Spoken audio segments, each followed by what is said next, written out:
I know, yeah. Something to do with that. It's very complex.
Okay? These guys work on the process, but what they can't see, they don't worry about. So we've got a lot of Gus over in at the moment, and he's injured in the wall, so when he came in,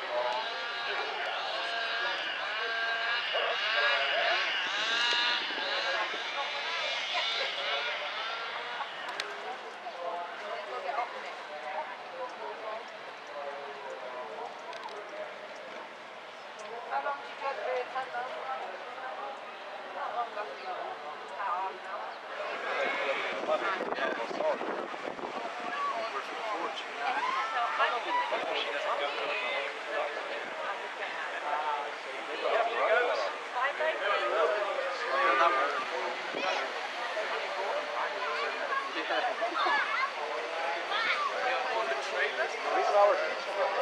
Like that, but then you go broke everything.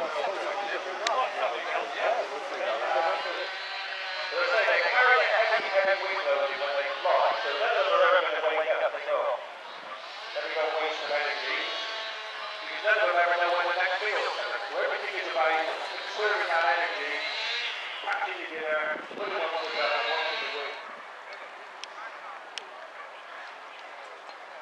Yeah, I wouldn't mind being right. Back. 5 kilometers, sharp wind, cloud started at 1,000 feet, smooth broken at 2,700 feet, broken at 4,400 feet, smooth cumulonimbus at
North of the country, and one in the colours of Stagecoach, the Strand Valleys. The first one is also preserved in the Museum of Whittle in Birmingham.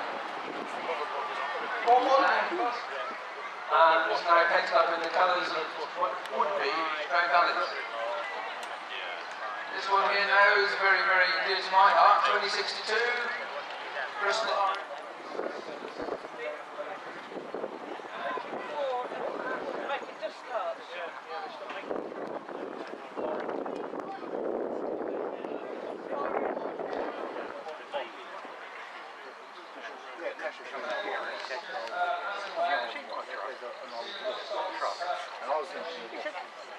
They were like, Jim, I said, why are you in your truck?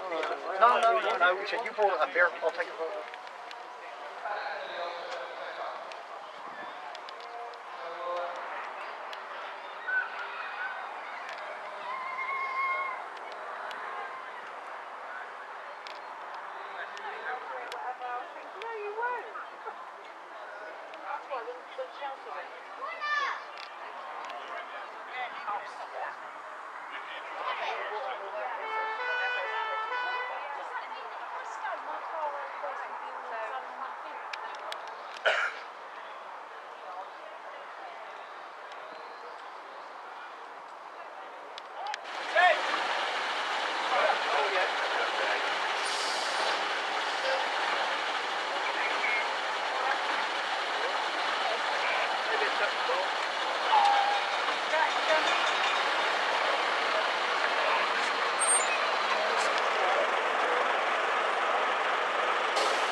The chap that used to do that was called Pete.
Yeah,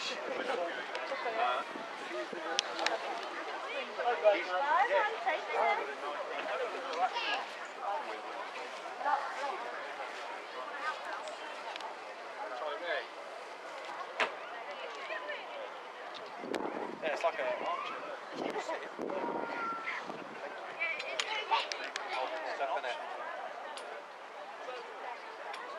Where are you?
Look at the train, Gav. Look at the train. Yeah, the back windows. What I had it back.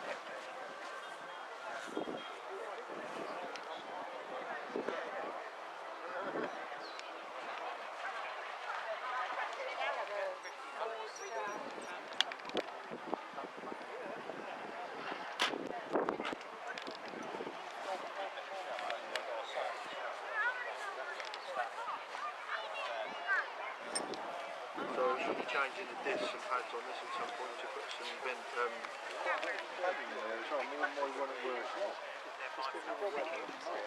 Yeah, that's it. I love to go on motorbikes. It's been a pleasure to see you. Lots to see on the show. Please enjoy the rest of the day. Thanks for listening.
back in the commercial section.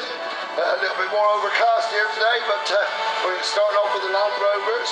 So the first one come past is a nice little Series 1, the first of the Land Rover range. Based loosely on the American Jeep, and was designed on pen-loading sands, drawn in the sand. Next one, we've got Series 3, short wheelbase, hard top. Similar sort of vehicle, but this was the next generation. Now we have a Series 3, more utility, would have been used like by the emergency services, RNLI, Coast Guard.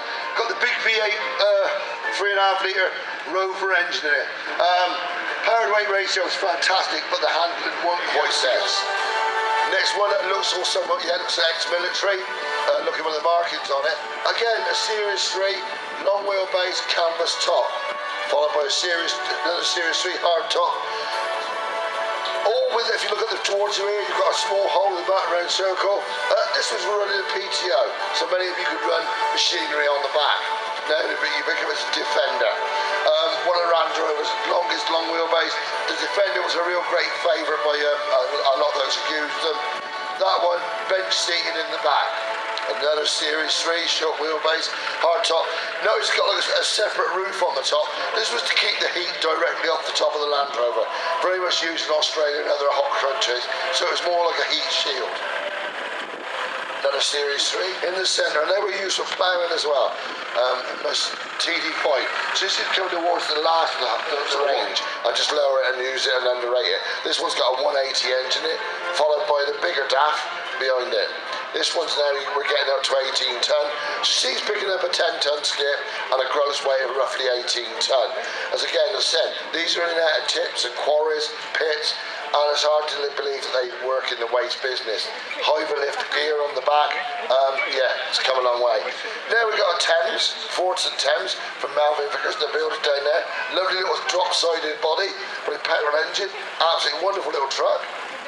Followed by Aldridge Metals, the big Volvo FH here, one of our steel boys from there up in Bicester.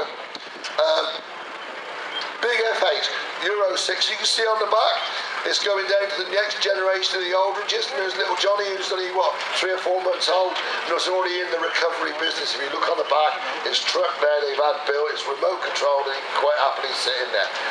As you can see, mid-lift, heavy tractor unit. Now the Scamel. Probably would have started life as a tractor unit, as a fuel company, such as BP or Shell, and bought by a showman, cut down, and made into one of their tractors, for pulling their rides. This one here from Redruth in Cornwall, probably had a steady old ride up over about 2 days. These ones were fitted with early braking system. Then we get the EC10 day cabs. You don't see too many day cabs, but these probably again was used in the fuel industry. Looking at the, yeah, if you look at, or it's got a Cummins engine, but if you look in the back windows, there's only plates around the window. These are called blast windows, so if there was some trouble with the tanker, you had an issue behind it, the windows would stay in. Then we have the Diamond T, big petrol engine Diamond T. I think it's about 12 or 13 to the gallon, so you wouldn't have gone too far in it. This being a Diamond T, built for this market as its right-hand drive, which was rare for an American-built truck. But a wonderful example of a Diamond T there. Some lovely bodywork, fine hinges and metalwork. Then we got the Foden. So Foden were building the Cummins engines. Foden were the last ones to go over as diesel, believing that steam would never go out. This one was called the S range, large wheels, but large, very, very large lights. Blue Tech 6, so it's emissions, Euro 6 emissions, can be used in London, again 6.2. Now we have Kevin Brake in the ERFB series, the Eagle Diesel. Many of you might have known this was just done as a tradition of his dad. Alright, there's the Brake family all in there. Roy Brake, who worked for Sims Account. So if you knew Sims Account, this was their cutters.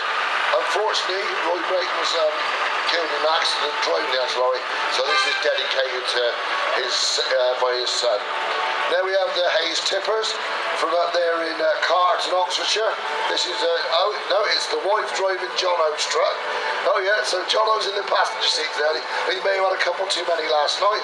This is the R500 8-wheel tipper, 32 ton, on and off building sites all day, in and out with urban moving muck in the 3 counties. Followed by son Brooklyn. Is it Brooklyn? Yeah, Brooklyn driving their top line Scania V8 530. This was bought from Ireland for show purposes only. 4x2 tractor unit known as Iggy. I think it's named after the number plate. So yeah, Irish version there. Followed by the last tipper driven by Tricky. So if you look at the pride that these guys take in these trucks and the condition they keep them in, it's quite incredible. They've got a GMC Astro with a V8 Detroit in it. So double drive. This would have worked on all the American bases in and out of UK and Europe. This was part of the 8-feet fleet that would supply the stores on the American bases throughout the UK and Europe. So it's a GMC Astro, forward control, quite a picked drive. I've driven one of myself, not the best. Then we got the Dennis packs there from Guildford. So Dennis was started by 2 brothers from Barnstable in Devon, whose father wouldn't believe in vehicles, so they cycled up to Guildford themselves and started building Dennis trucks. Dennis now being the only commercial vehicle maker in the UK, still building Javelin buses and some dust cars. Then we had a K-Whopper or Kenworth. This one was built for the Australian market in blue and black, probably was first registered down here in Gloucester, working for a local shop. Next we have another Dennis, ex-Gloucestershire Cooperative Society, with James Timms Transport, a very well-known family from Gloucester, synonymous with transport. What a lovely little Dennis pack that is, 1927, 30 underweight truck. Now for something completely different. The Ford Transit. Every bank robber or every builder had a Transit. But I'm not thinking they've gone too far from the Sweeney with this one. I think the Sweeney may have caught this one on the way down out of the bank through London. These are cleverly built, absolutely stunningly built on disabled buggers and things. And we've got the Mark II Transit there, drop-sided truck, followed by the Bedford TK. Now, this is the, as you can see, there's the miniature owner in front with the miniature dog, and the proper owner and dog on the back. Again, being steered there, and followed by a Bedford Joey and Jane Tom, and a Bogan. So yeah, there you go, just proves the commercials and so certainly comes in all shapes and sizes, absolutely wonderful. Now we got a big AEC record truck or converted bus. So this has got a Gardner 150 in it. Probably started its life as a Matador. It would have been an AEC Matador. I've been converted to a showman's tractor. Would have a Gardner in the engine, Gardner engines in the back for powering the generators. Look, worked by William Simmons of Gloucester. Underneath you'll see a large winch, but probably was started with military life. Now we have the Ford Cargo. The Ford Cargo took over from the Ford D Series. The D Series really laying a foundation for a wonderful truck. The Cargo 1311 here, 18 tonner, absolutely superb truck to drive. It's very much fond by the recovery companies, AA, RAC. And here we go, we got our stuntman, he's off again, practicing across the arena. We might see him jumping buses late and doing somersaults, so away he goes. Then we've got the Volvo F7, the Clever 4 cabs. So this cab was used by Renault, it was used by Berlier, used by many. It was a turbocharged F7 tractor unit. Elliott's of Cheltenham usually have the name of a racehorse on the front, but I think this one must have been gone. 6-wheel tipper in there, driven by Tony Francis, who's worked for the company for many years. Again, we have another Volvo behind, the F10. F10 forward control, 10-litre engine, much favoured by haulage companies. This was one of the lorries that really took on the haulage industry. 4x2 tractor unit, pulling at 38 tons, comfort, nice beds, bunks, night heaters in them, really changed the face to trucking. Then we have a foam with a nice ash cab clad in aluminium. So, as I said, this is one of the earliest foams that foam would have put the Gardner engine in. Foden was last to go over from steam, believing that steam would never die. But I say this one, probably might have spent some time in the timber industry, I'm not quite sure, but we'll see it coming back. See the flywheel and everything in the back up there, very open cab. followed by a Scania Beaver Tail. So Cullingmore's down there from there in Gloucester. Uriah Heap. So during nationalisation of British trucks, Mr. Cullingmore wanted to make sure he knew which ones was his when they came back. So he wasn't allowed to put his own name on the cap, so he used Dickens characters. So when you see a Cullingmore lorry, you'll see the name of a different Dickens character on the door. It was something that Mr. Cullingmore and the Cullingmore family done it then and carried it on since the 40s. Next we have a phone known as a Mickey Mouse. We're a 2-stroke engine, major bag shot. Little 10-ton tube body on there, 18-ton, 8-ton payload, 8 to 10-ton payload. Again, Mr. Bagshot won another one of the characters given it. 2-stroke Foden engine in it. So Foden had come on now and started taking to diesel. Fiberglass cab. There we have the Ford D-Series, quite a favourite of mine, this one from Cannock and Staffordshire. Very much fond of the 1970s Ford D-Series, D1411, absolutely lovely tipping body on it. Stunning sort of like period piece and well restored. Absolutely stunning truck. Now he's gone back to Foden. We have the big Foden recovery truck. This would have been ex-military, 6-wheel drive, floating axles, large winches, thrown in back. Probably got a big Cummins engine or a Rolls-Royce engine in it. With a rotator winch. Heavy lift, as I said, by the Army. Stunning piece of equipment. Now we got the first of the Eddles transport. So Eddles, a very well-known transport company in this area, with Richard Eddles and Bob Eddles both being family members, being carried on by the next generation. Oh, we've got Shane here now with Transformer. So they've gone over these big American show trucks, the Peterbilt, with the big Cummins engine in there. Much favourite job. This is a long haul American truck. Would have been sort of like out on there day and night, class of 78. Really nicely turned out. But on a daytime, Shane, you can see Shane in this. So this is one of the Eddles' tippers, being driven by Scott Mayer. As you can see, a lifetime in haulage.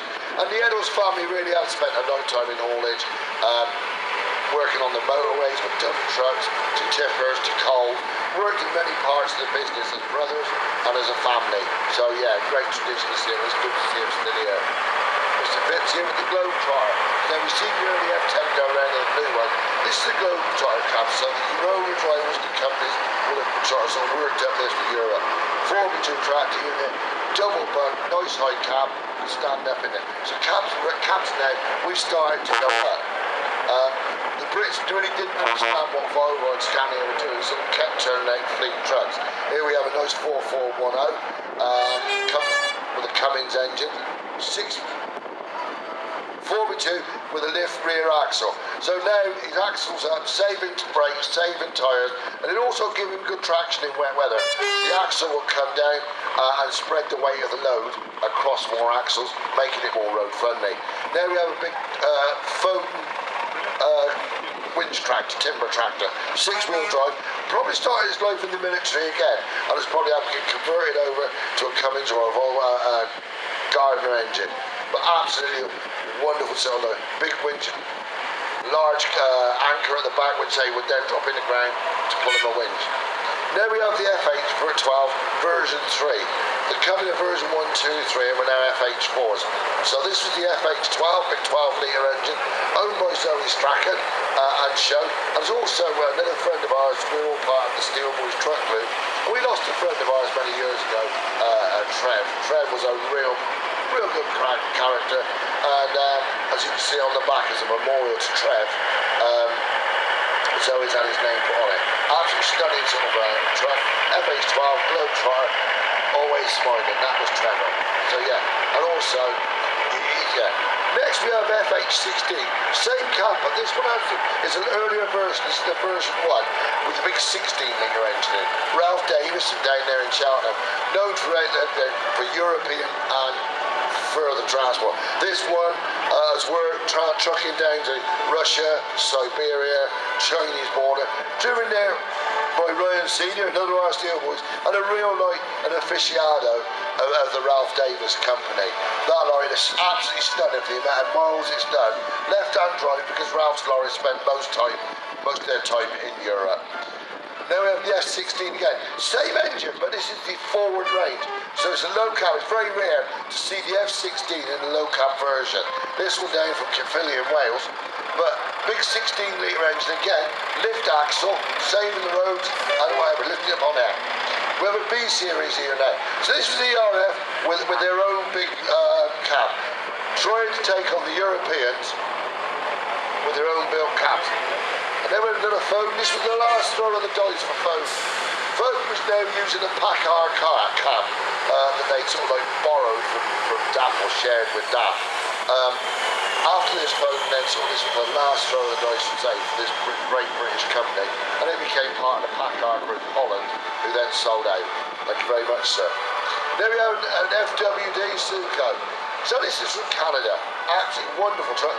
This was built as a gun tractor. This was out there to take on the ubiquitous AEC Matador.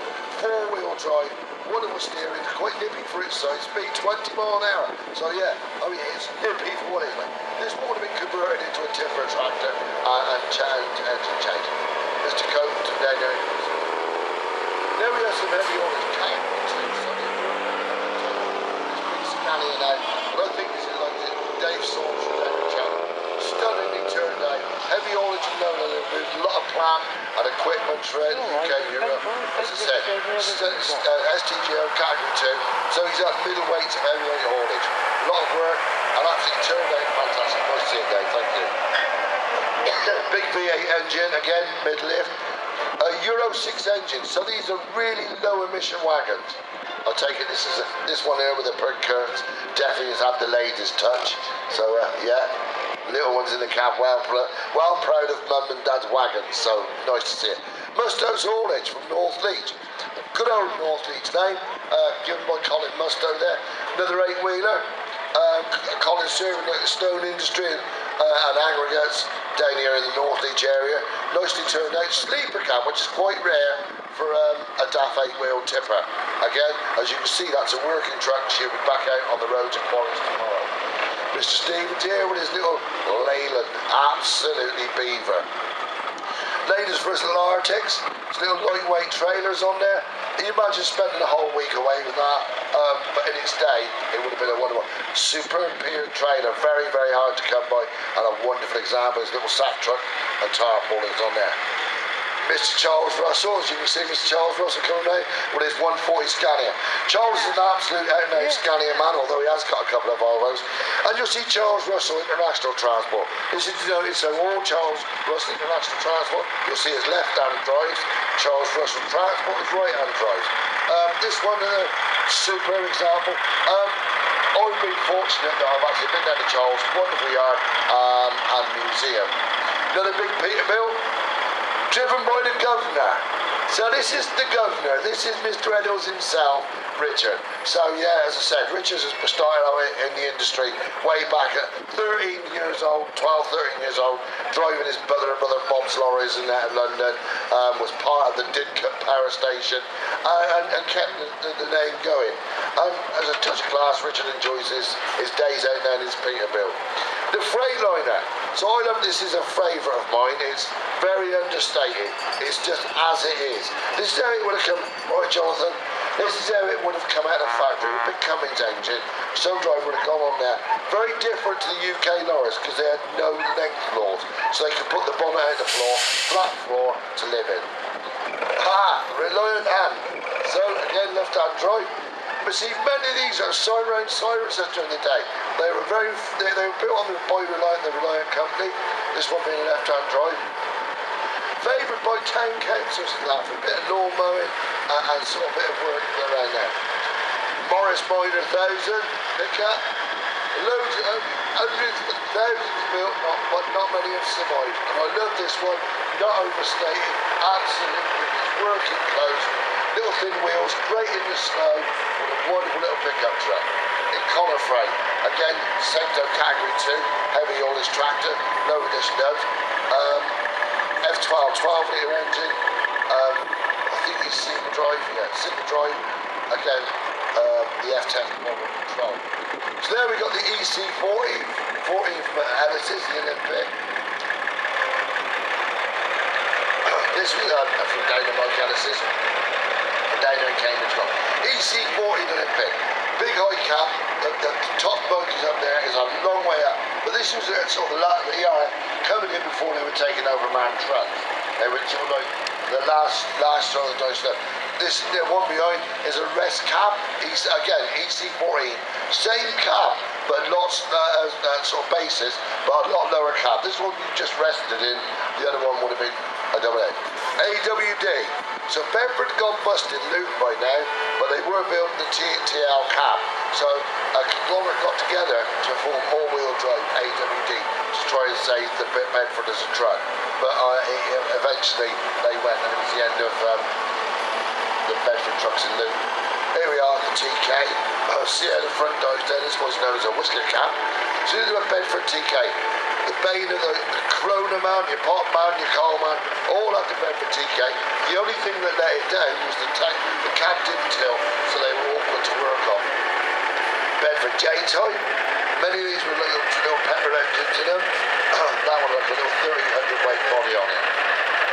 Another big Foden ex-army recovery truck from Forge Garage, Brails. Again, rotator crane on it, large winch at the front, 6-wheel drive. I mean, if you were down in a pothole or if you were down over some bank, you would have liked to have seen this. They would overwrite coaches, pull out tanks, anything that moved. If it had to move, they'd be the one to shift it. Then we got the medium weight, the Ford Medium FM. This one's already got the new window in the side. These windows now you'll see in the door are coming throughout all trucks. It's to see cyclists, pedestrians. It's low to the ground. It's got a dummy axle to keep the weight down. Colin Hicks there from Crusader Transport in Whitney. They've got the Gardner, the Atkinson border with the Gardner 180. Many British hauliers enjoyed these working on the steelworks throughout the UK. DJ haulage.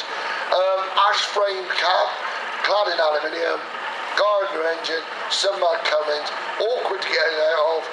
You really knew when you'd driven one of those for a day. Seats were fixed to the back of the cab, not that comfortable. Lee Bond, again another great trucking family, started by Alan Bond, then carrying through Simon Bond, and then grandson Lee carrying it on. And his big V8 Scania 125 out. Followed by another member of the family. Yeah, also with this R520 V8, no emission, anniversary. Oh, there's a second. This is it. So say it was started by Father Alan, and then moved on to Simon to carry on to the next generation, with Simon's son Lee in the front truck. So we have 3 generations of a local trucking company in there. And as I say, the last of the bomb trucking wagons coming through now.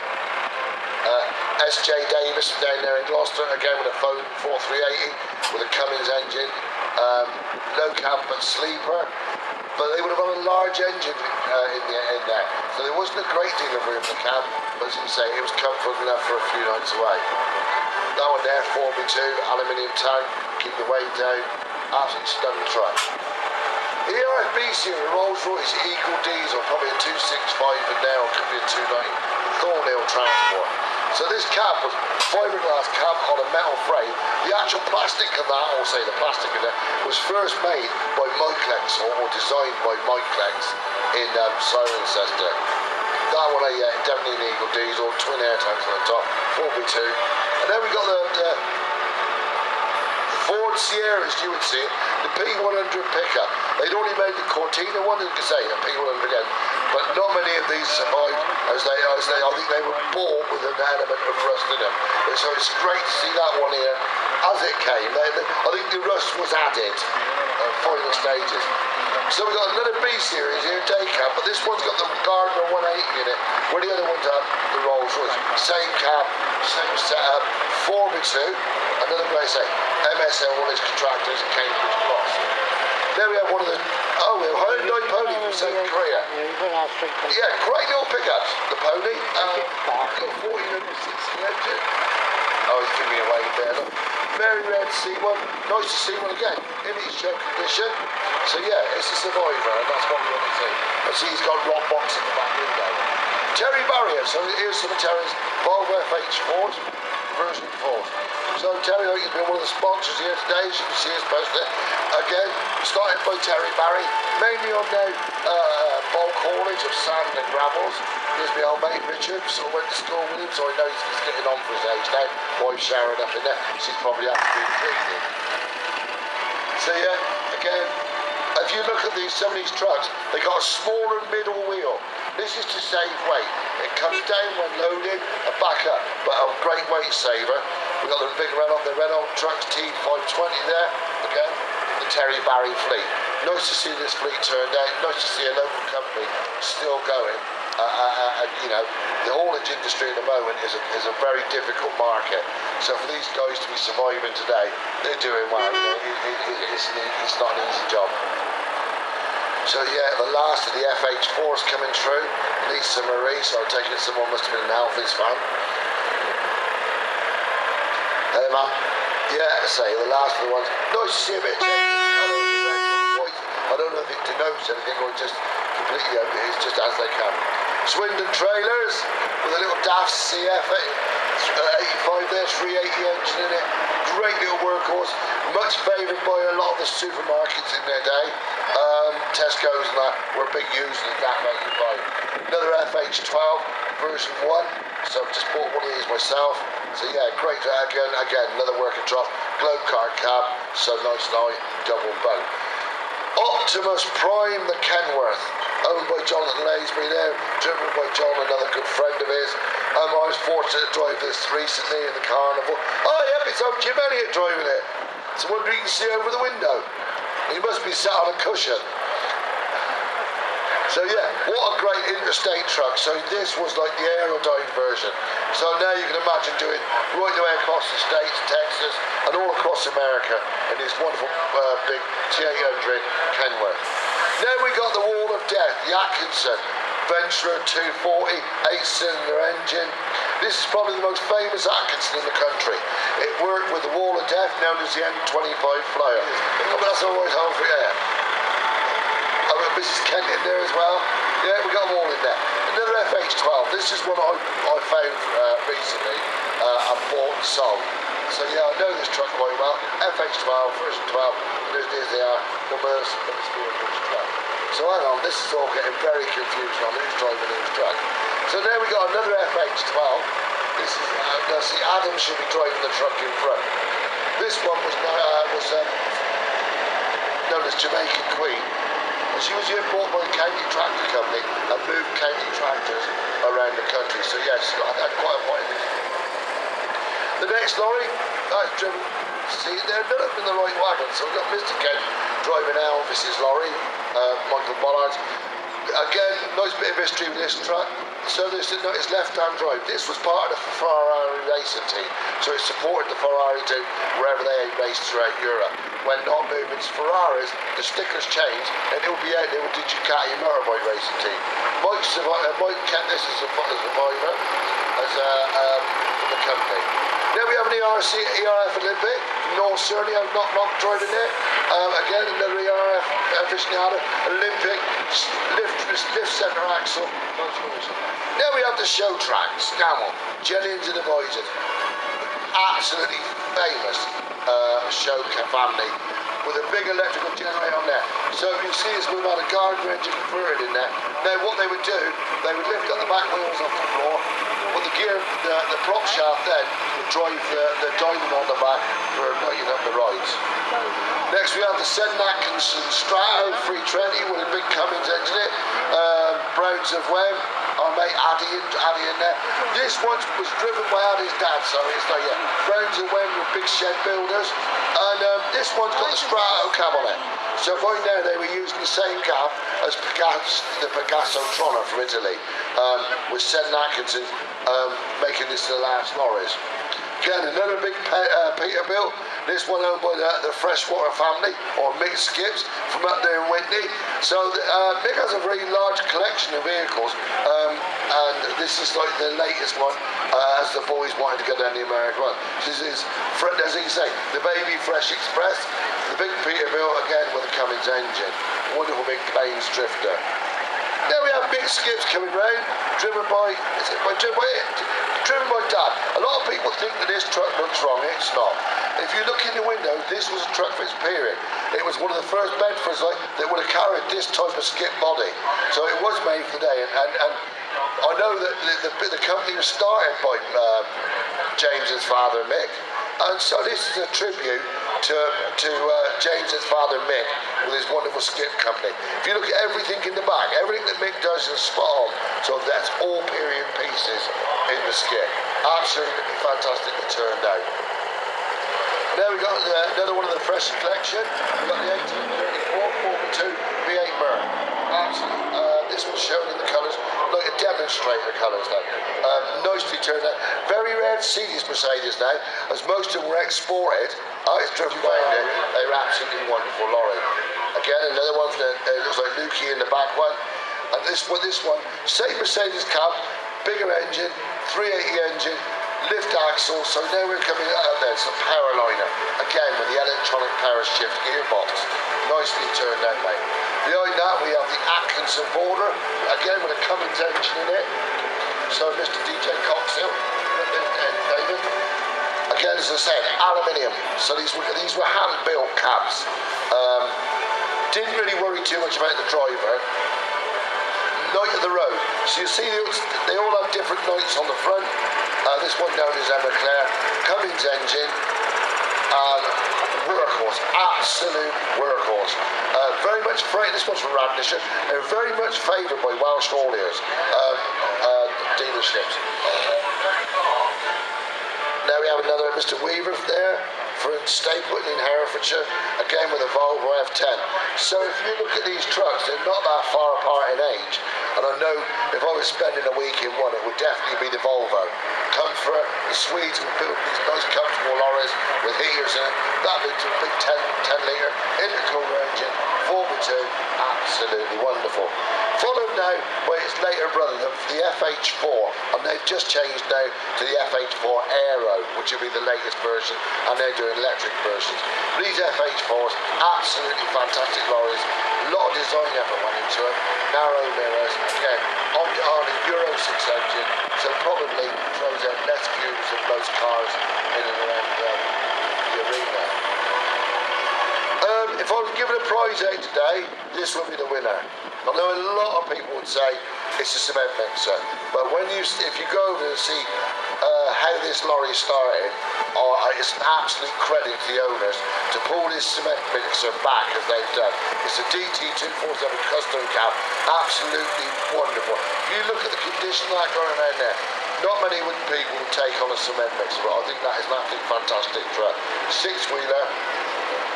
Probably worked hard all of his life. You got to remember, this would have been covered in lime. So yeah, wonderful truck. Another D-Series. You got to remember, these D-Series had taken on Bedford, but their biggest thing was the cabs would tilt.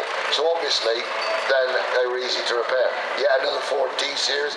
Ford once come up with the idea to make a big, powerful truck. So what they did, they ran 2 engines side by side. So going up loaded, you would run both engines. Coming back empty, you would only run one. But it was a weight loss, so it wasn't very successful. Now we have an international Lodestar. Again, this one is rare, built in the UK in the British market. Probably would have built it from Doncaster. I know a lot of this international Lodestar 1800. Right hand drive, tractor unit. Again, forward control, forward engine. Didn't really take off with the UK. We were really young. Now another ERF, might be a Reading. EC11 with an electronic select gearbox. This was the ERF moving forward and trying to sort of stay in the market prior to being bought out by Man Trucks of Journey and closed down. Another big nice EC14 with a select gearbox, nicely turned out and great condition. 4x2, highly polished.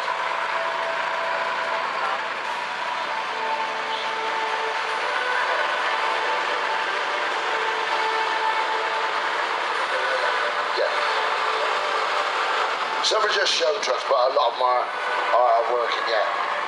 It's a little Ford, isn't it? Yeah. Little Ford van there, look at that. Mr. Gordon J. Bullpit, general dealer down there in Andover and Hans. Absolutely stunning little, like, 10 weight truck. Now we've got a Bedford. It's not a CF, it's 8 transits, and they was a challenge to each other. Arco from down in Gloucester, another big Scania. These are bulk tipping, a bulk tipping company down there. You see Ray Cove come around earlier on in his FWD Suco, and this is the family business. Running these lorries are grain out of the Cotswolds and stone back in.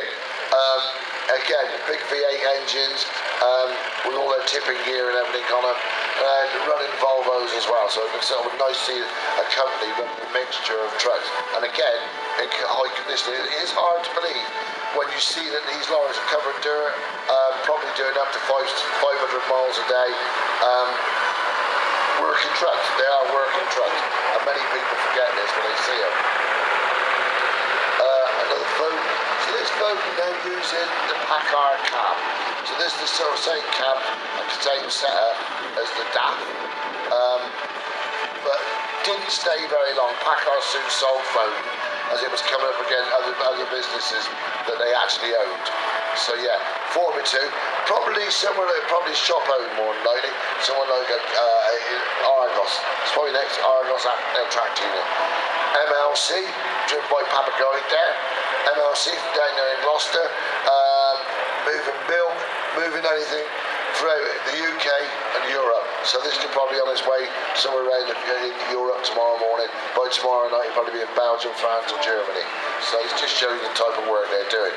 Now the big Scammell Crusader from the Walter family up there in the Banbury area. Large collector of military equipment. I think if there was a war in this country, they'd have to go to the Walter families to get some of the bits back. This one's probably got the Rolls-Royce Eagle diesel in it. Big Scammell Crusader, probably ex-tanks transporter. If you notice 6x2, but on single tyres rather than the double tyres. Agricat behind it. As I said, they have a large amount of wild, wonderful and wacky vehicles. Ian Harry Transport from Swindon. Nice to see a young man take on the industry now and get back into it. As I say, swimming against the tide with the way the haulage industry is at the moment.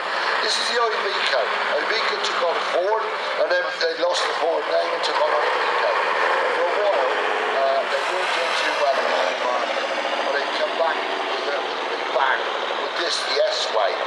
The S-Way actually in top of the range tractor units. I'd say these ones are nicely turned out. Then we go back to the 265 Rolls Royce from Carnival World.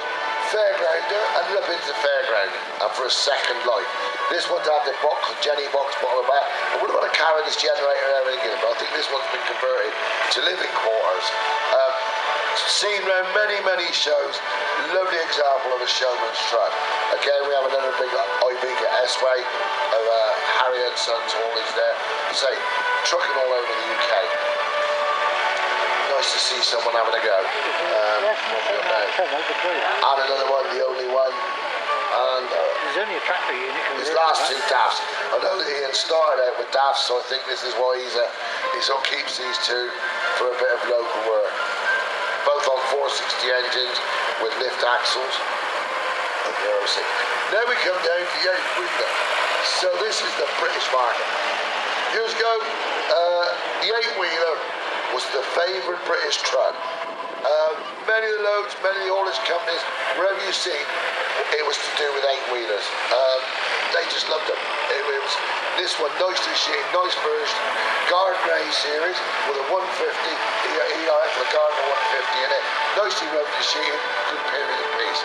Now we have the forward note, the FL12. 12 litre, same engine as the big cab, but to stay lightweight, these trucks are made down for those lower cabs for use. Again, very big in the shop market, so Tesco's and all the main shop companies would have used these FLs.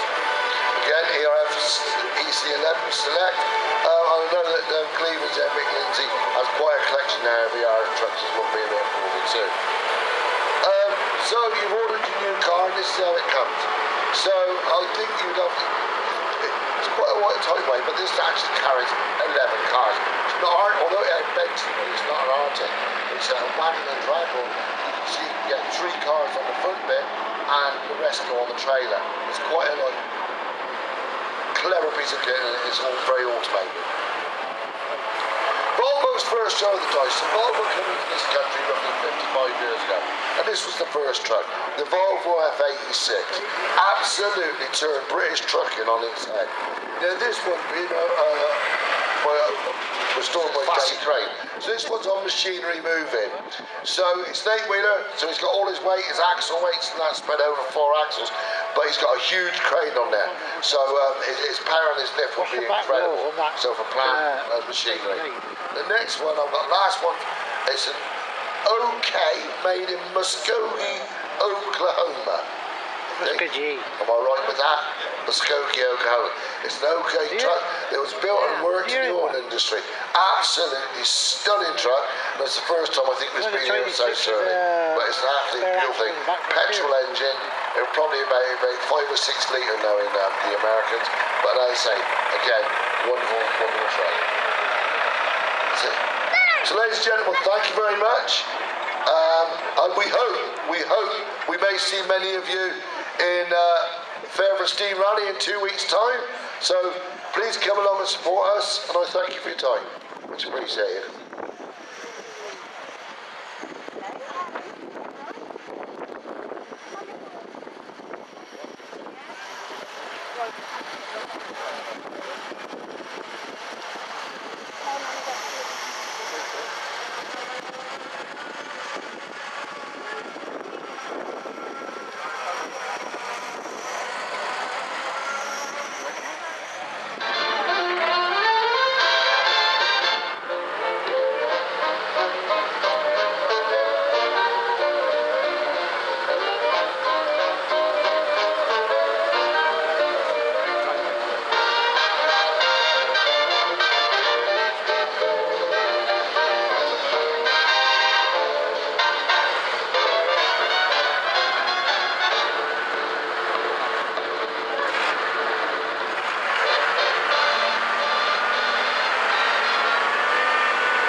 there, Tom, for giving us a little bit of history on the late, great Glenn Miller. And we're bringing into the arena now the big babies, because they're so hard to manoeuvre.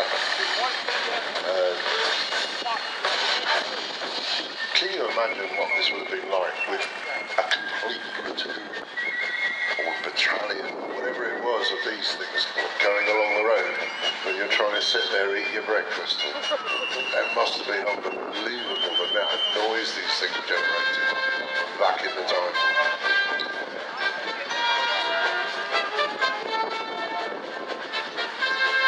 Yeah, Yes, absolutely, Lee. To think of these thundering towards you. Even today we've got the modern versions of the Antar and the Scammell Commander, which are the Oshkosh vehicles, which are mighty powerful indeed. So we've got the Land Rover heading up the line. First off, the lightweight. I think that was late 1960s. Even though he's on a K plate, he was a little bit older than that. Obviously where it come out of military use and back into civilian life. We've got the mighty Antar now. As you can see, we've got the 3 live loads coming around the arena. Now, to have these sort of vehicles on the rally scene and for you to see over the weekend is certainly a sight to behold. The storming 6-wheel drive, so we've got the, like I say, the Antar, Thornycroft.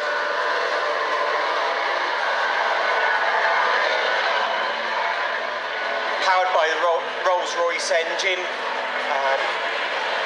I don't know whether that's the Eagle diesel, similar to what's in the Scammell Crusaders. Then we're following up with the Scammell Commanders now. Now these ones, when they're coming to any rally, I believe do need a STGO order, so Special Types General Order. They're capable of about 200-ton capacity, sort of total weight. So you can imagine, I think, the weight of these vehicles, these 2 Scammell Commanders and trailers, empty units are coming in at about 30-something ton. So we're 2/3 of the way up to modern standard lorries that are rated at 44 ton. So we're right up there as the base vehicle. Obviously, as you can see, the width of the vehicle is where it's really needing the movement orders, which is, like I said, under the STGO ordering, which is 1, 2, 3, with varying weights, size, weights, lengths, widths, and heights.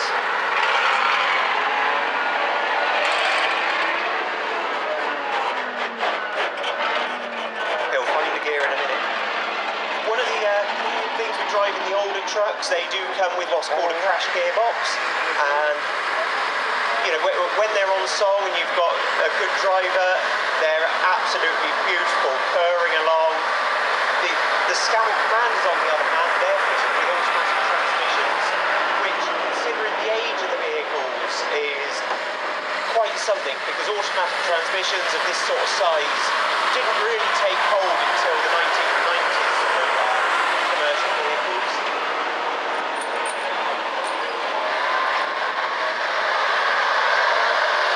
I tell you what, Ash, they don't hang around on the line doing their knitting, you know, they've got some power, real power. You know that old saying, they never work with children and animals?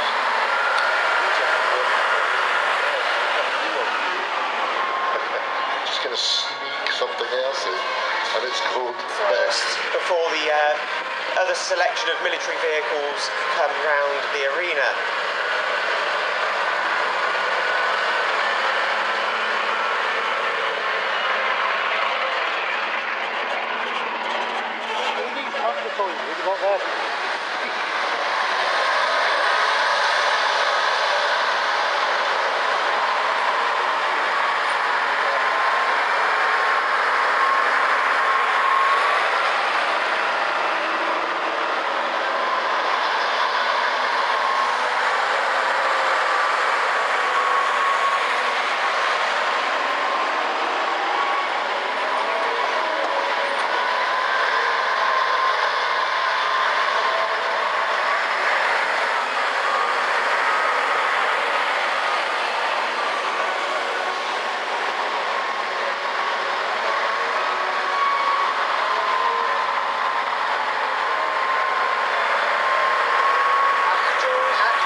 Is the lightweight Land Rover on the end that we're heading over towards now. A little bit confused, I think, in the camouflage, but also having the high visibility flashing beacon on the roof. Good afternoon, sir. How are you? That's about. Could you tell us a bit about your Land Rover? It's 1969, 2A lightweight, one of the early ones off the production line. only in service for 2 years before it was released. It actually served both light infantry. Markings I've got on is for boys within the tank transporter units. No, thank you very much indeed.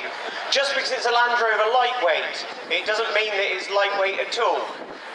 The lightweight is actually heavier than the standard Land Rovers, but the purpose of them were that you could remove panels, you could take wings off quickly, you could take bonnets off, doors off, much quicker than a conventional Land Rover so that they become air portable. You could put them into the smaller helicopters of the day, or even underslung with slings. So, So if you are wondering what the Dodge weapons carrier is that's going around the arena now, with our beautiful vintage clothing women on board, it's because we have just had a vintage clothing competition down in our new vintage entertainment tent, which is down by the pay gate. The new vintage entertainment tent is hosting loads of free activities today, from a family-friendly burlesque to hair demonstrations. So ladies, if you want your hair... If it wasn't for Rebecca, you know, a lot of the events in that wouldn't be happening around the site and arena, because she works absolutely tirelessly making everything sort of pull together, you know. Not just here, but in the country. She's the best. Yes, but no, it is the whole team on a rally field like this. It's the whole team. The whole team here is all done by a humongous army of volunteers and section leaders. Not one person can take the credit, because it takes all of us. And people that get stitched up coming just do a little help. But the thing is, it is that age-old thing. Every little helps. Absolutely. You know, you do see the effort that's put in by people, and it's all the individuals that make the big picture that you see when you come here every year. And everybody that comes through the gate is making a donation towards a charity around Gloucester, one of the 30-odd charities that this event supports. So very important, especially these days. We need more help, the better.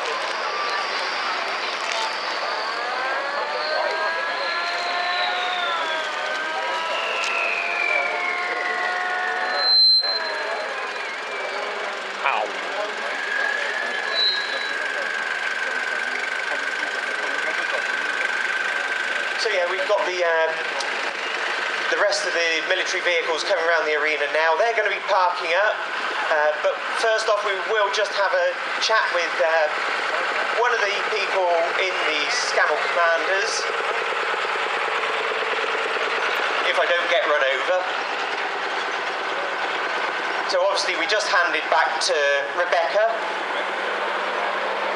So thank you very much for introducing the best dressed in that this afternoon. So I'm with a gentleman now who's been duly nominated by the team here to talk about the Scammell Commanders. Can you tell us a little bit about them? Well, they're very big. 625 horsepower, which were uprated later on, I believe. They got the Challenger engine in there. They've just been downgraded from 1200 horsepower. The idea of that was, in the event of an emergency, that engine could actually go in a tank on the battlefield. They're in excess of 100 tonnes. Will tow tested up to about 200 tonnes. They were designed really for the Challenger 1 tank, which we tended to move in the 80s to replace the Chieftain tank. That was our main role in the UK. But in Germany, obviously it was moving other regiments and other armies as well. We used to move Leopard tanks as well for the Germans, NATO. In the UK, yes, yeah. So all paperwork has to be applied for. That's why I was a little bit late this time. So yeah, when you do the movement orders for the STGO classification, it's typically a 5-day turnaround, 5 working days. where it goes through the different authorities, the police and highways, to make sure that because of your weight or length, you're not sort of going to fall foul of any weight restrictions, or believe it or not, even on the M4. I've done some heavy haulage on the M4 between Chippenham and Bath. You can't go, you've got to go via Chippenham down the A420, down Tog Hill and round the bypass if you're going into Bristol, because there's a weak bridge on the M4 motorway that's between the two junctions. So you, instead of going what you think is a direct route, you've got to go a convoluted route because of weight restrictions on particular road structures. So thank you very much to the bigger vehicles for coming around first off. So we'll have a chat with some of the people in the arena now with the military vehicles, the smaller ones. We'll start off with the motorcycles. Now we've got a V-twin here, the first one in the lineup.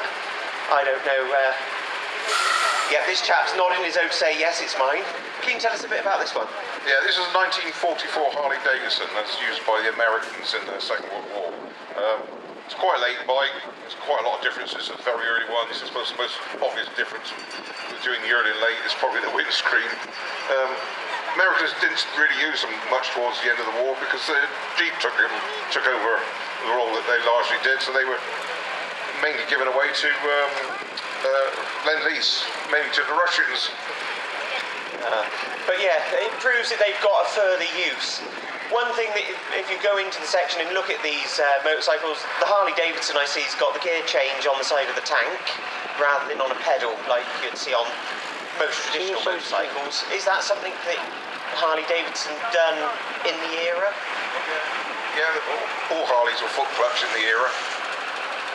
No, so again, it's always good to go down to the section and have a look at what's on offer, shall we say. The next one is an aerial. Now, very common in civilian use, but could you tell us a bit about your one? Yeah, WNG, September 1940. Don't know much history about it at all, but it's used by all the British forces and a lot of civilian organisations as well. Thank you very much. Live music.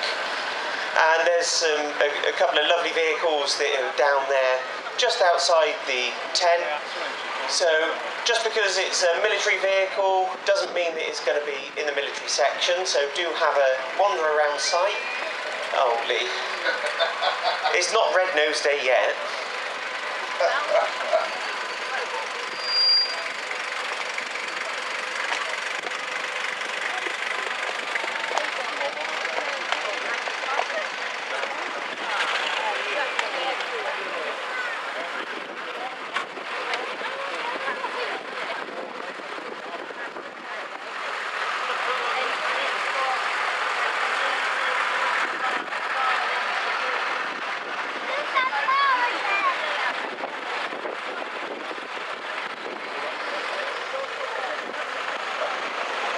So Rebecca's just come to me with a message that if anyone needs some timber, please do head down to the steam section later on today or tomorrow if you're on site, because there's a selection of 6 foot, 8 foot and 10 foot lengths that have been cut, I'm assuming by the sawing demonstration down there. These are available for a donation to the Firefighters Charity. And the Firefighters Charity are running tractor and trailer rides around the playpen as well for a donation, I believe. All in aid of the Firefighters Charity that they're doing down there. So please do pop down there and visit them and support them. So you steaming next then, Ash? I am. I didn't see anybody make any dough or bread or anything this chapter yesterday.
And a caravan is a demonstration.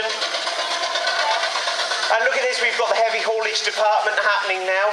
I'm not saying anything about the load on the trailer, please note. So quite often you'd have the engines in tandem, so to increase the pulling power. The stunning burrow now, Neve, coming past with the water tender behind and the trailer. One thing that the steamers do need a plentiful supply of is water and coal. They're known as external combustion engines. So modern engines, petrol and diesel, are internal combustion engines. The steam engines are external combustion. So you have the fire on the outside, boiling water within the boiler, which in turn creates steam. The steam is then diverted into pistons to then create the drive. So the one that's just gone past the commentary box now is a very rare indeed Savage engine. Another burrow, if you have a look on this one, you'll see it's got the, I'm assuming they're carbide lights on the front. So carbide lights should put the carbide granules in and then slowly drip in water, which will create a gas. The gas then is ignitable to create your illumination. So we were saying about the size of the engines. You may have heard that there's 2-inch, 3-inch, 4-inch, 6-inch engines. Now it's all to do with inches to the foot. So if you've got a 6-inch engine, it's half size to the original. If it's a 3-inch, it's a quarter size. So it is very specific indeed. We've got on the rally field this weekend, I think there's 2 engines that are sort of like 4.5-inch scale, which is quite unusual to be fair, because they're usually to the round inch. A varying selection of agricultural engines, traction engines, the lorries, and I haven't seen a ploughing engine, because you're cleaning the engine out every day. You've got to then light the fire, get the water boiling and get your steam pressure up, because there's nothing worse than driving one of these fantastic engines and ending up with a bad head of steam, as they call it. One of probably the smallest engines can be quite dangerous indeed, because if you're coming down a hill, you're braking. If you start to slip, that's it, you're sort of sliding down the hill until it decides to finally sort of come to a stop. Equally, going uphill, you can lose traction quite easily, because the metal rollers will start to spin on the tarmac-adam surface. Look at this. We must take note of the next gen sandwiched in between. Now, it was very vital to have the 2 engines, not just for power, but for braking. Going downhill, you could use the back engine for braking to keep the trailer straight as well. We've got the one with the crane on now, just come past the commentary box. Now, we were talking about horizontal engines a few moments ago. We've got a vertical engined steamer here in front of us, the Burrell.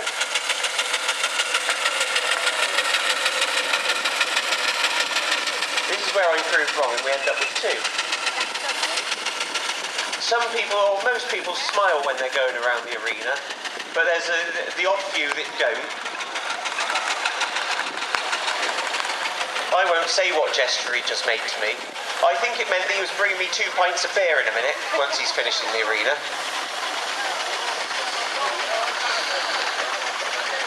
Assumption is the...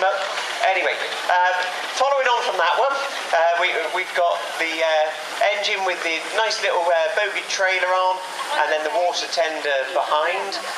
As we said earlier, it's so important to carry extra water. Some of the engines will have water tanks underslung as well, but it was a common sight to see a water tender being towed behind the combination, whether it was a traction engine with a trailer or living van, and then you'd have the water tender being towed behind that. So quite often 2 or 3 trailers in convoy.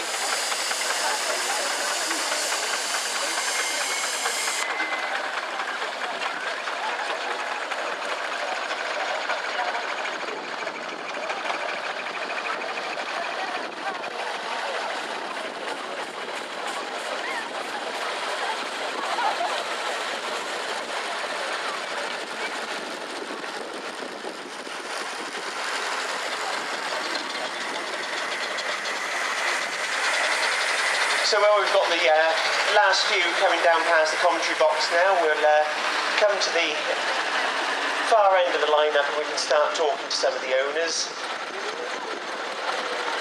Another Fowler engine that I've just walked past.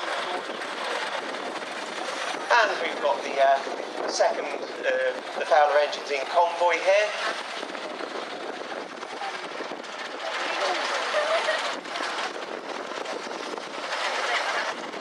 Now engines quite often get given names, and at rallies quite often we do see a sort of naming ceremony. The names will mean a lot of personal things to people. It might be a granddaughter's name, it might be a daughter's name, son's name, or just a nickname of someone, and it really sort of brings the engines to life in that sense. So we'll start at the beginning with the Foster that come in towing the car. Now, could you tell us a bit about your Foster? Well, this Foster is built in the late 1980s. It was in steam in 1989, and then it was in steam near enough every year to different shows. So this engine's been at Stonehouse, where this rally road thing, where so Mizardern, Kemble are now here. So this one's been to nearly every show that this one's been here. No, so obviously the roots of this rally didn't start on this particular rally field.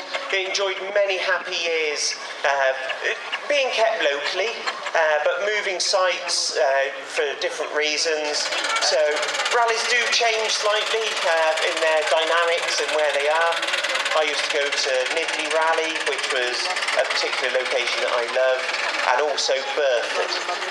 Burford was a lovely rally as well, set in the sort of rolling countryside, and one thing that I always remember is the helicopter rides, which you know, is random things that you remember from years past. So the next one is a Foster. I don't know who's going to talk. I think it. Oh, so we're changing direction today. Yeah, so I'm being handed over to the young man to do the little talk on this one. Yeah, so this is was built, well, finished in 2019, about the same time as the one in front. In fact, they're sister engines. Mine suffered a bit of coal trouble this morning, so we couldn't get up steam, so we had to be towed here. So talking about coal trouble, one of the issues that we do have currently is the supply of quality coal. We get coal from Poland, Kazakhstan, because unfortunately the best quality steam coal used to come out of Wales, but unfortunately the Fossifan mine has lost its licence for the extraction, and that is why we do see a lot of smoky engines on the rally field, and quite often choking obnoxious fumes, to be fair, from this foreign coal. But, you know, it's one of those things we've got to live and learn and adapt. So I don't know who's with the Foster here in front.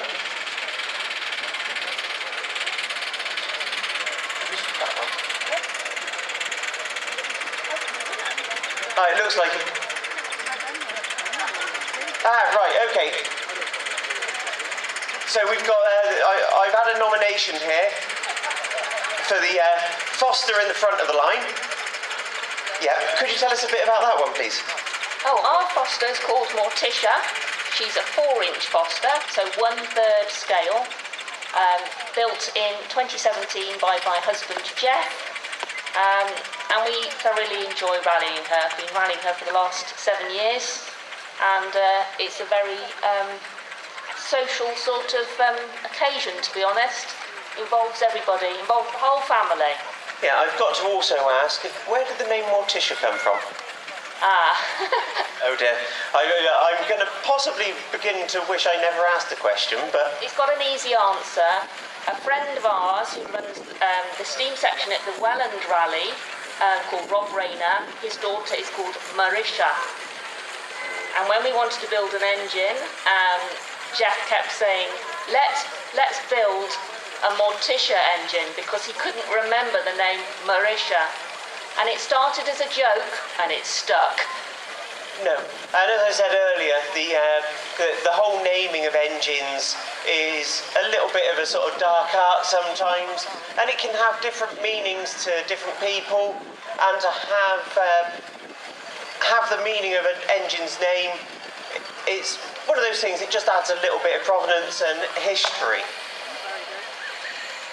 So we'll just sort of wander up the steam lineup, because I had the 10-minute warning. Because we've got so many in the arena this afternoon. We've only had half the amount yesterday, I think. So we're near the Burrell now. Can you tell us a bit about this one?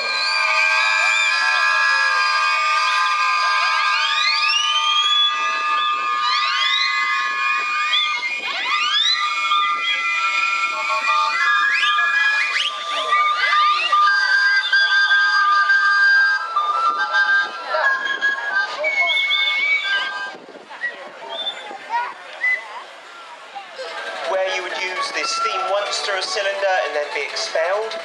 However, then with the compound engines, you then ended up with you ended up having the steam used twice.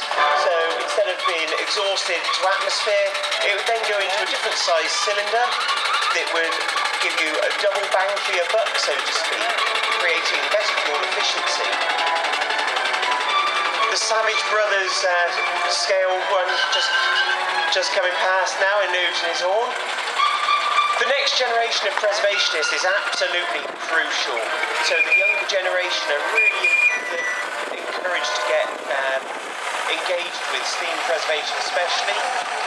We've got the NTET, the National Traction Engine Trust, on site this weekend with a lovely display there, supported by the Steam Apprentice Club, which is all part of the NTET, encouraging the younger generation to take up steam ownership, stewardship, custodianship.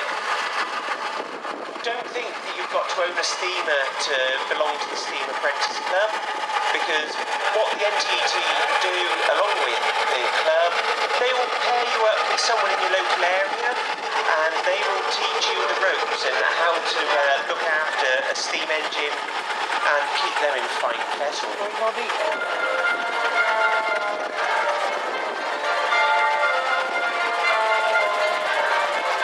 Again, as mentioned yesterday, with the events team on site this weekend with all the audio equipment, we have excellent support here with some music that's always suitably played at the right moment.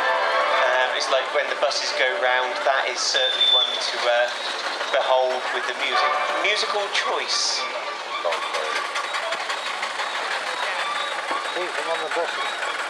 I think I could see you on a steamer, Lee. I'm always on a steamer, mate. Not Brian. Yeah, Brian. Oh, man. He's a bad influence on you. I think I might ban him from coming away with me. You do realise he'll end up taking you to a care home? Oh no, he's done that. He already did that Thursday, that was so funny.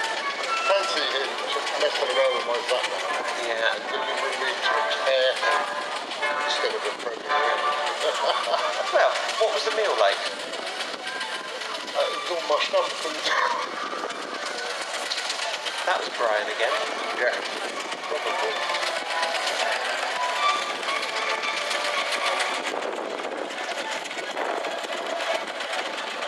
So again, just to remind everyone that over in the working area, you've got there's some wood sawing demonstration going on. There's going to be varying planks of wood available at the end of the show today. Varying lengths from 6 to 10 foot long, which are available for you to take on board yourself with a donation to the Firefighters charity, which is over at the edge of the playpen area, where they're doing charity steam engine and trailer rides, I believe, around the playpen. Always brings outside. Back when I did it last year, it's a backdrop tour. It's awesome. Apart from the show, I've never seen it before. Awesome. Now, I've got to say, I'm in this show for 7 to 10 days. It's my period of time living on site. I don't think there's ever been a year when I've got to every part of the show. Right, I can't remember remember when I started doing this, but I haven't seen it all yet. No. Not everything. And things change all the time. There's always something else. Something's going to change. It's so hard to do. Yeah, you know, all these people. Oh, look at that. What about Brian? You just won't believe what happened there, but Lee was hand-fed. This is the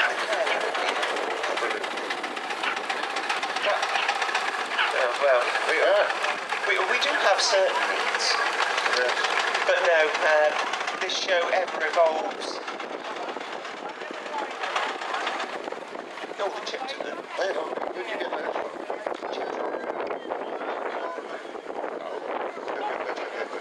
But no, there is a varying selection of food across the site. Whether you fancy fish and chips, carvery and grill, there's the hot dog stand, pizzas, pasties, you name it, it's there. Burgers, sausages, donuts. They got them there sausages. Them there sausages, yo.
Conversations we have in the commentary box, you know, I blame Brian. It's always his fault. Yeah, he's not here to defend himself.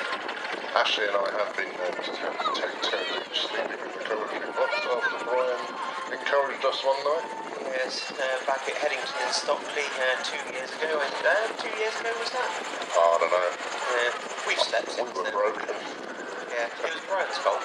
It was definitely Brian's fault. No, the Steam have been an absolute pleasure to host this weekend and having them around the arena today as well.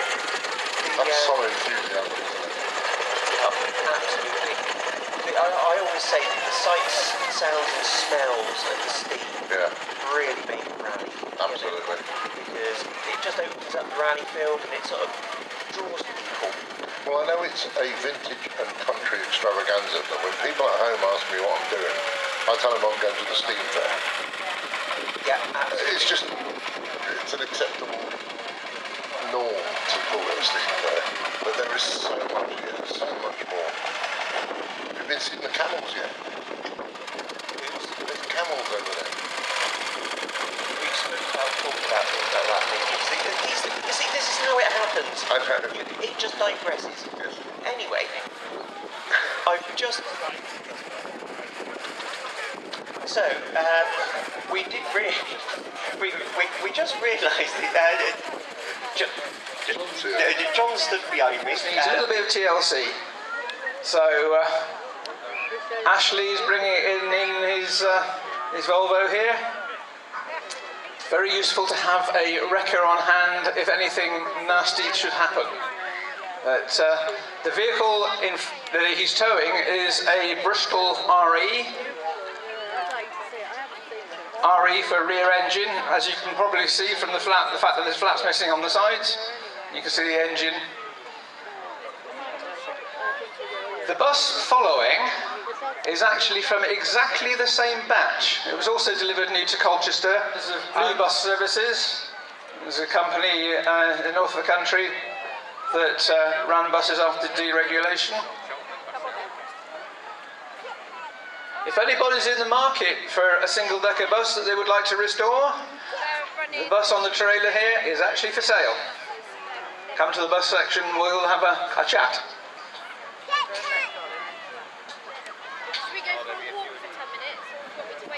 Following that is another Bristol RE, but looking slightly different. This is the coach version. It's an RELH in the colours of royal blue. And royal blue were well known and is being driven today by our safety officer. Following on, another Bristol RE LL. This is actually the earlier version. Thank you very much. That's the Stroud RE group. All their buses have horns from railway engines. So, as I was saying, the early flat front Bristol RE of Cheltenham district.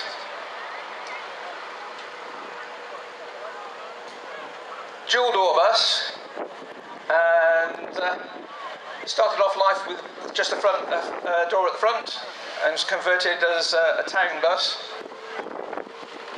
again owned by the Stroud RE group.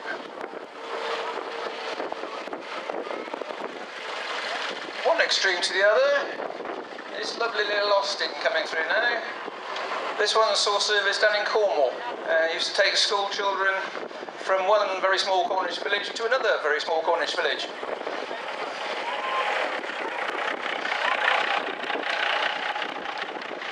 And even smaller, the Bedford CA.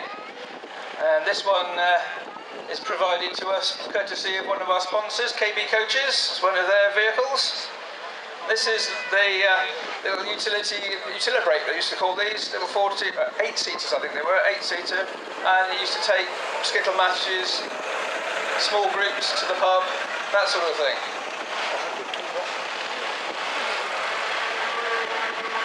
Then we have the example of a Bedford OB. Over 13,000 of these were built, and this particular one is unusual because it's a bus body, but it never actually saw service with the bus company. It was always in the ownership. This was actually been in films, in the colours of royal blue, and this again would have done tours in Cornwall, but would equally have been at home on duplicates up to London Victoria. Modern version of that is this one following on, the little Bella Vista. Again, this one owned by KB Coaches, our sponsored. This one started life in Heartland down in Devon. And oddly enough, the one behind, the driver of that one, the owner of that one, also owns CTT 773C. It is almost a different type of body as the one in front, but it just happens that by coincidence he's here. So George Atkins there, Bill Bedford, Blackstone body, quite an unusual little machine. And he's come all the way from Market Raising to be here. Rambler of Hastings, Bill Bedford, supreme bodywork. I find the driver's history more interesting than the coach in this particular case, because he's the ferry captain for Brownsea Island. So if you ever go from Poole to Brownsea Island, more than likely he'll be the person taking you across. Bristol Greyhound. They were the operating arm of the Bristol Omnibus Company. Started life as Greyhound Motors, taken over by Bristol Tramways, and then became Bristol Omnibus. These would have done tours of the West Country, but also operated the express service from Bristol to London. And Bristol was part of the original Associated Motorways group, and they provided all the express services in the country up till 1974, when it was taken over by, or merged into National Express. So both these vehicles are the same chassis, it's the Bristol MW. So you have the later one at the front and the earlier one, PH292C, at the front. both 39-seaters, both fitted with Gardner 6LW engines. Following on behind, another Associated Motorways vehicle, this time in the colours of red and white motorways. This is another Bristol RELH, known as Ruby. Most of the RELHs have Leyland 680 engines, but this one's got Leyland 600. KB Coaches are sponsors for the weekend. This is the Bristol Rovers team coach. Full leather interior, lovely soft seats. Much too nice for football players.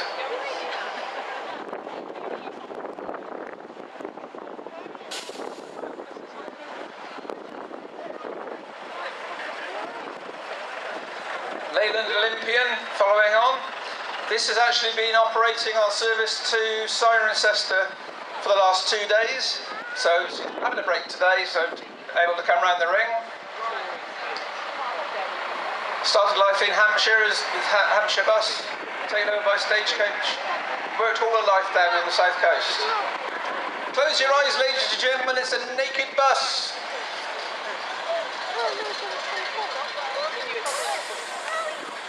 It's going through a repaint, so this is what it looks like before the paint's applied. Just gives some idea of the work that goes into getting these buses prepared and restored. This particular one is another Bristol RELL, and it started life in Northern Ireland.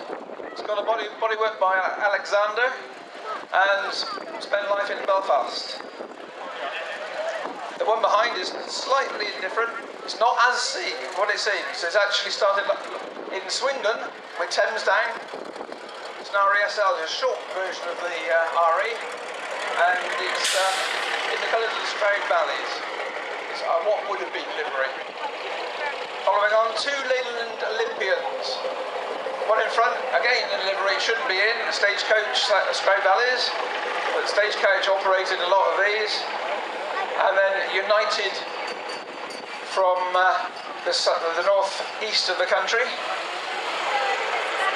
Slightly further afield comes this one here, another Olympian. Well, I've got to say it's a Leyland Olympian. The driver doesn't like me saying the fact that it was actually built in Bristol. This has come all the way from Hong Kong. This saw service on express services in Hong Kong.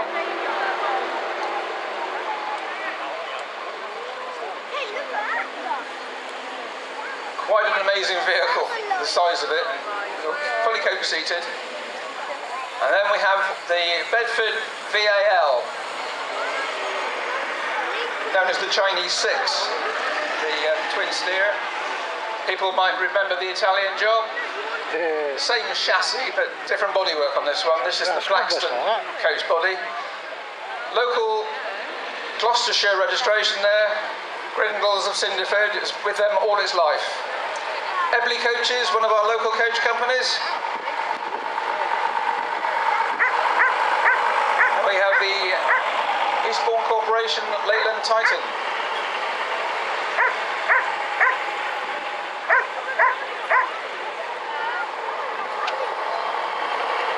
Probably the oldest one we've got coming round today is this one, the Wigan, again, the Leyland Tiger.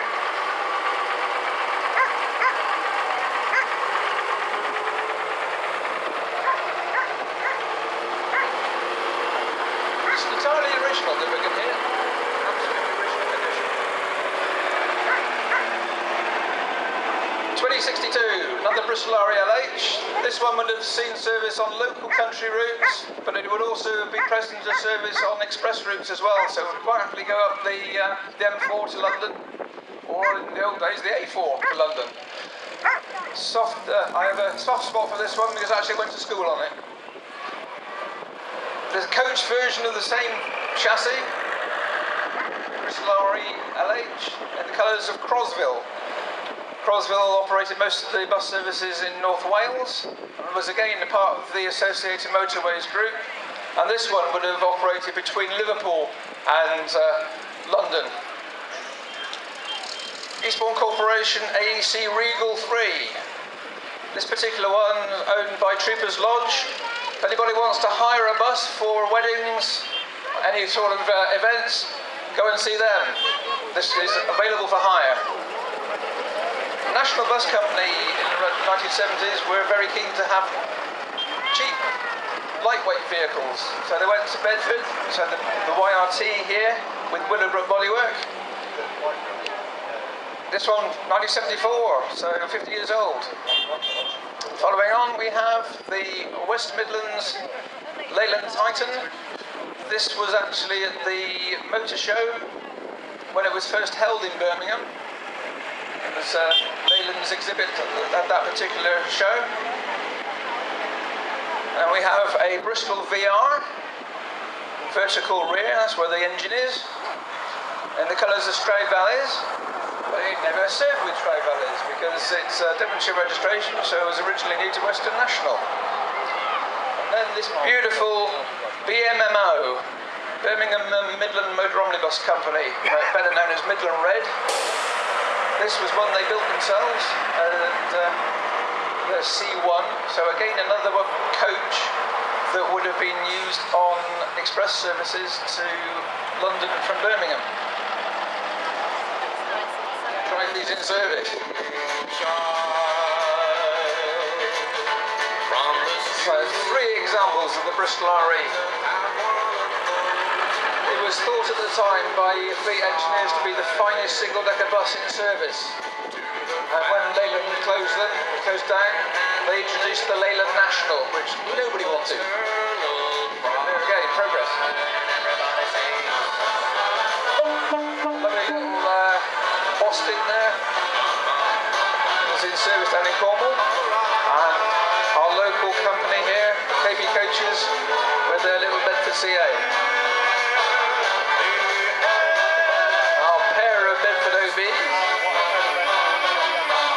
Sadly this year we've only got 3 Bedford OBs on display. We had one yesterday and these 2 today. We've had at one stage on one rally we had 17 of these, which as far as I'm aware is still a record for any show in the country.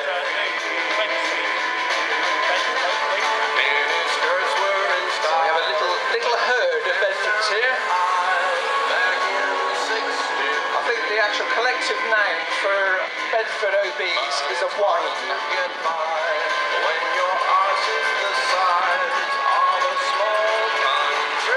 So we have the 2 Bristol Greyhound, Bristol MWs.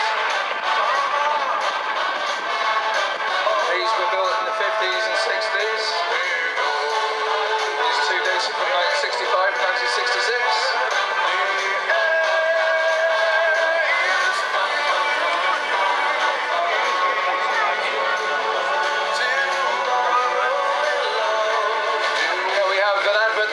Cotswold Vintage Bus Rally, Cotswold Barn. That's later on in the month. That's Troopers Lodge are actually organising that. So up near Bourne on the Water, there's an event up there. So Associated Motorways, predecessor to National Express, advertised on the side of the red and white Bristol RE. Bristol Rovers team coach. If you go down to see KB Coach's little area in the bus and coach section, I'm sure they'll show you inside it. It's quite luxurious. Our Hampshire bus, Leyland Olympian, standard stagecoach issue. Stagecoach is a national company, it's the main company around this area, but this is the Hampshire version. Buses themselves are identical and used to move around the country quite a lot. And then we have the BMMO C1, beautifully restored by Steve Byrne. Lovely to see it on the showground. Our Naked RE coming out now. Just to give you some idea of the work. So, in the imagine the sort of work that goes involved to actually buying, restoring, repairing, storing these vehicles is quite immense. We have three Leyland Olympians coming out now.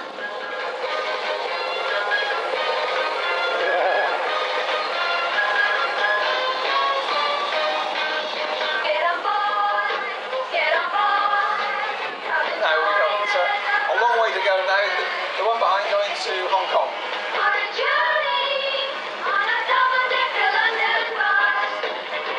Beautifully restored.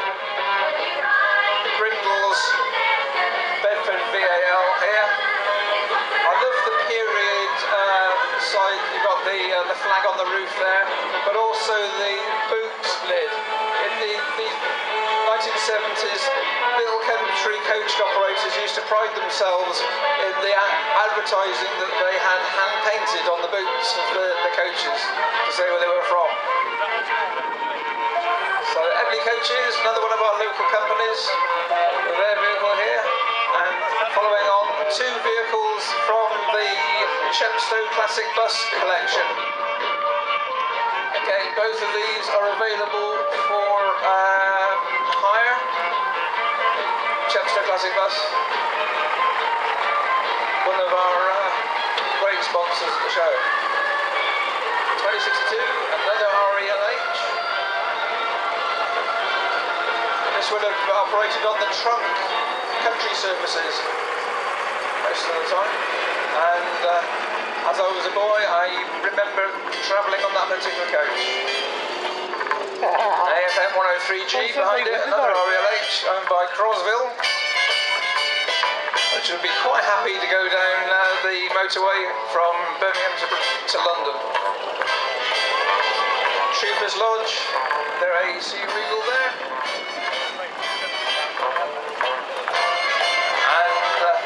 United Counties Bedford YRT with bodywork by Willowbrook.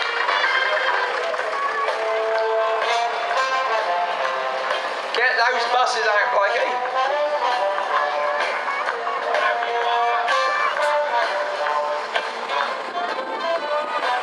The motor show exhibit there, the West Midlands Leyland Titan.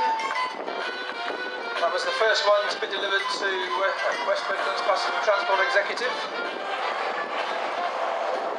And then the Stroud Valley's Bristol VR, Eastern Coachworks bodywork. And then following on, OWC 720M.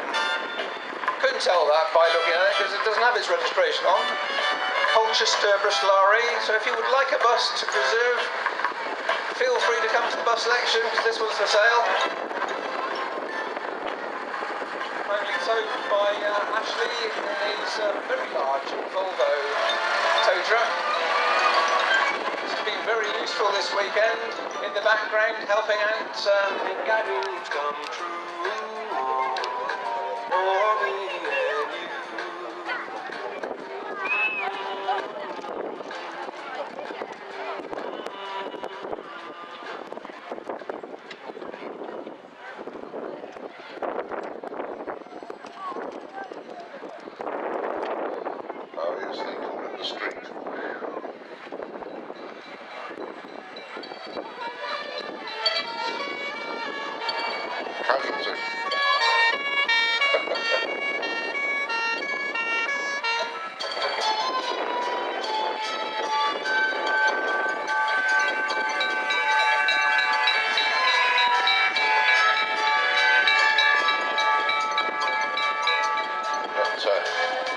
Jake and Elwood in the Ford.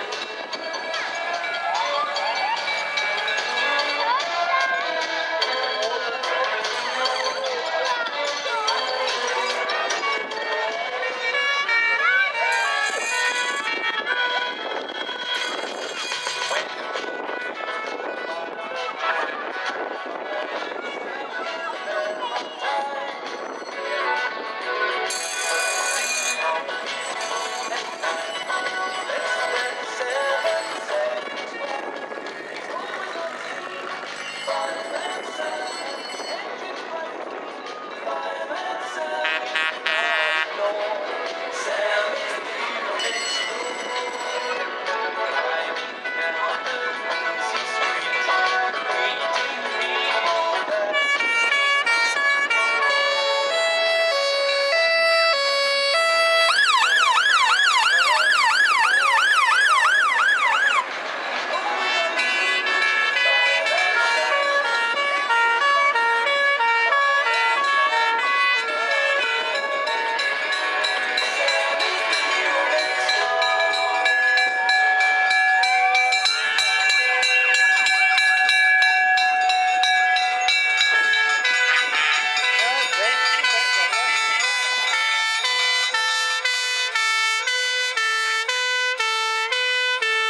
shortly.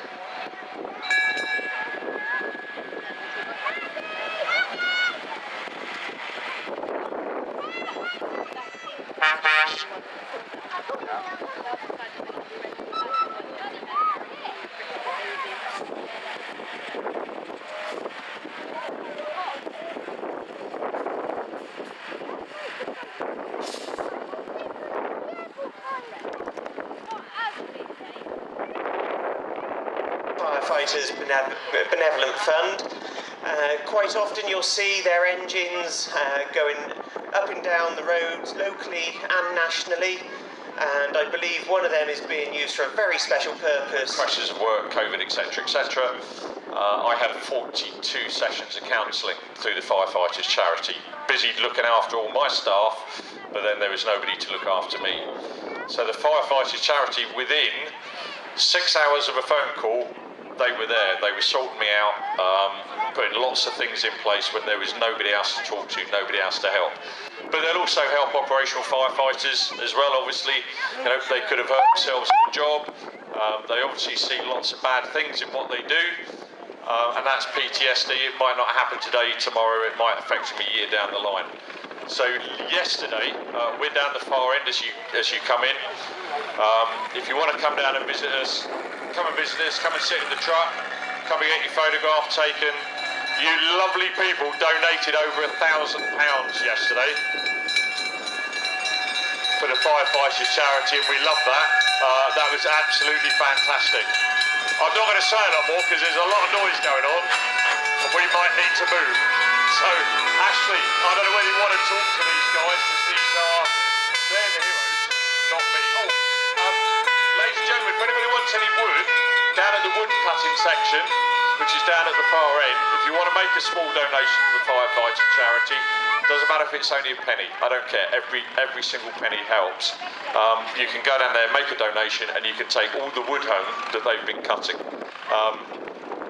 This particular vehicle, just in case you wonder, it's 30 years old. We use it, if you look at the red line here, it's designed to wade up to that depth in water. So we use it in Tewkesbury, flooding, as you know, Gloucester floods all the time. Wildfires, logistics support, yeah, fantastic. I've just been a week's off-road training with it, with the new firefighters, and then I've got another week to go. But anything operationally, what the Firefighters Charity does, you need to talk to these two guys here, because they're the heroes today. I'm just support staff. You know, support is so important. As you know, for any event, or whether it's in day-to-day work or even events like this, you sort of spend your time looking after other people, but you never have time for yourself. And it is so vitally important that there's organisations or people that you can go to for that help. So I will have a chat with these two that I've been deemed as heroes just now. So what is it that you actually do within the fire service? So I'm an operational firefighter. I'm a whole-time firefighter, so I'm full-time, it's my full-time job. We go out to the community, engage with communities. So we can go and go to someone's house, assess their house, how safe they are, fit smoke alarms if it's deemed necessary, give some advice, and then also we respond to operational incidents. So, not my voice, operational incidents, so we'll respond to emergencies. That's my main role, that's what I do in the fire service. Yeah. And what about you? So I'm exactly the same as Ollie, the only difference is I'm on call, so I have another full-time job as well, so I do firefighting in my spare time, 90 hours a week to the fire service, so I could be anywhere, I could be at home, I could be out in town, I could be around with family. As soon as my pager goes off, I have 5 minutes to get to the station, in my kit and on the truck. No, so it goes to show that there's pure dedication to keep each and every one of us safe, whether it's in our homes, on the roads, anywhere, up and down the country. So, you know, as was just said, there's full-time roles and also retained firefighters. Please do go over to the firefighters stand over by the playpen, have a chat, because it's not just about donating money, it's about creating, finding out what they do and them telling you what support they can give and equally what services you could offer. You might think that you can't offer anything, but I can pretty much guarantee each and every one of you around the arena could play some form of role. As we look in the centre of the arena, we've got the water squirting demonstration going on. They do like their getting their hoses out. It's a good job Lee hasn't got a microphone at this point, because this could go terribly wrong.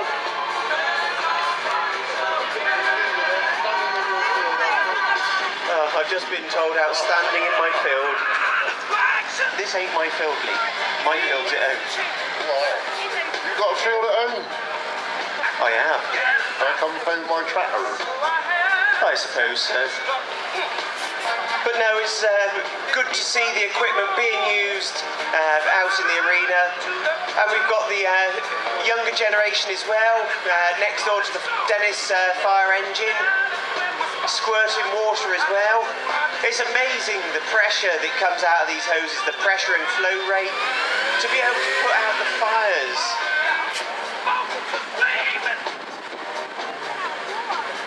And when we were talking to Gloucestershire Fire and Rescue Service just now, that really drives it home, the importance of the emergency services. Each and every emergency service plays its absolutely vital role in society. Each and every one of them, look at that, it's almost like we're being threatened with water at the commentary box here by the Unimog.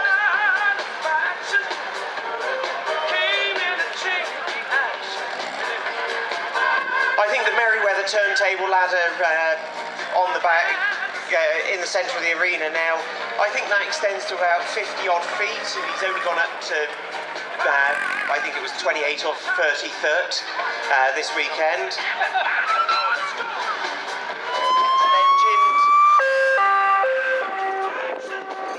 The Land Rovers Series 1s in 2A. The Dennis Sabre XL, the XL having the slightly larger, higher capacity engine. The Series 1 Land Rover, complete with the portable pump on the back. And underneath the flap on the near side of that Series 1 Land Rover with the portable pump, you'll see there's a side flap. And inside there, there's a hose reel with probably 50 or 80 foot of hose on it.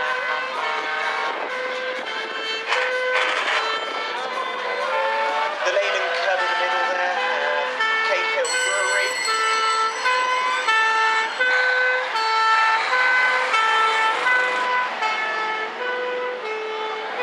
So thank you very much to all of the emergency service vehicles for coming into the arena this afternoon. Any questions that any of you have about any of the vehicles that have come into the arena today, some trinkets, the catering area along with the beer tent, the fun fair, the commercial vehicles, and then as you're heading your way out, don't forget that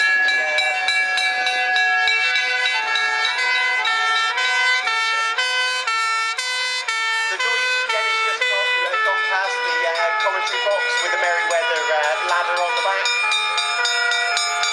Don't forget as you're leaving later on and going towards the main entrance, you do have the Gloucester Fire and Rescue. Pulling barges for extension link.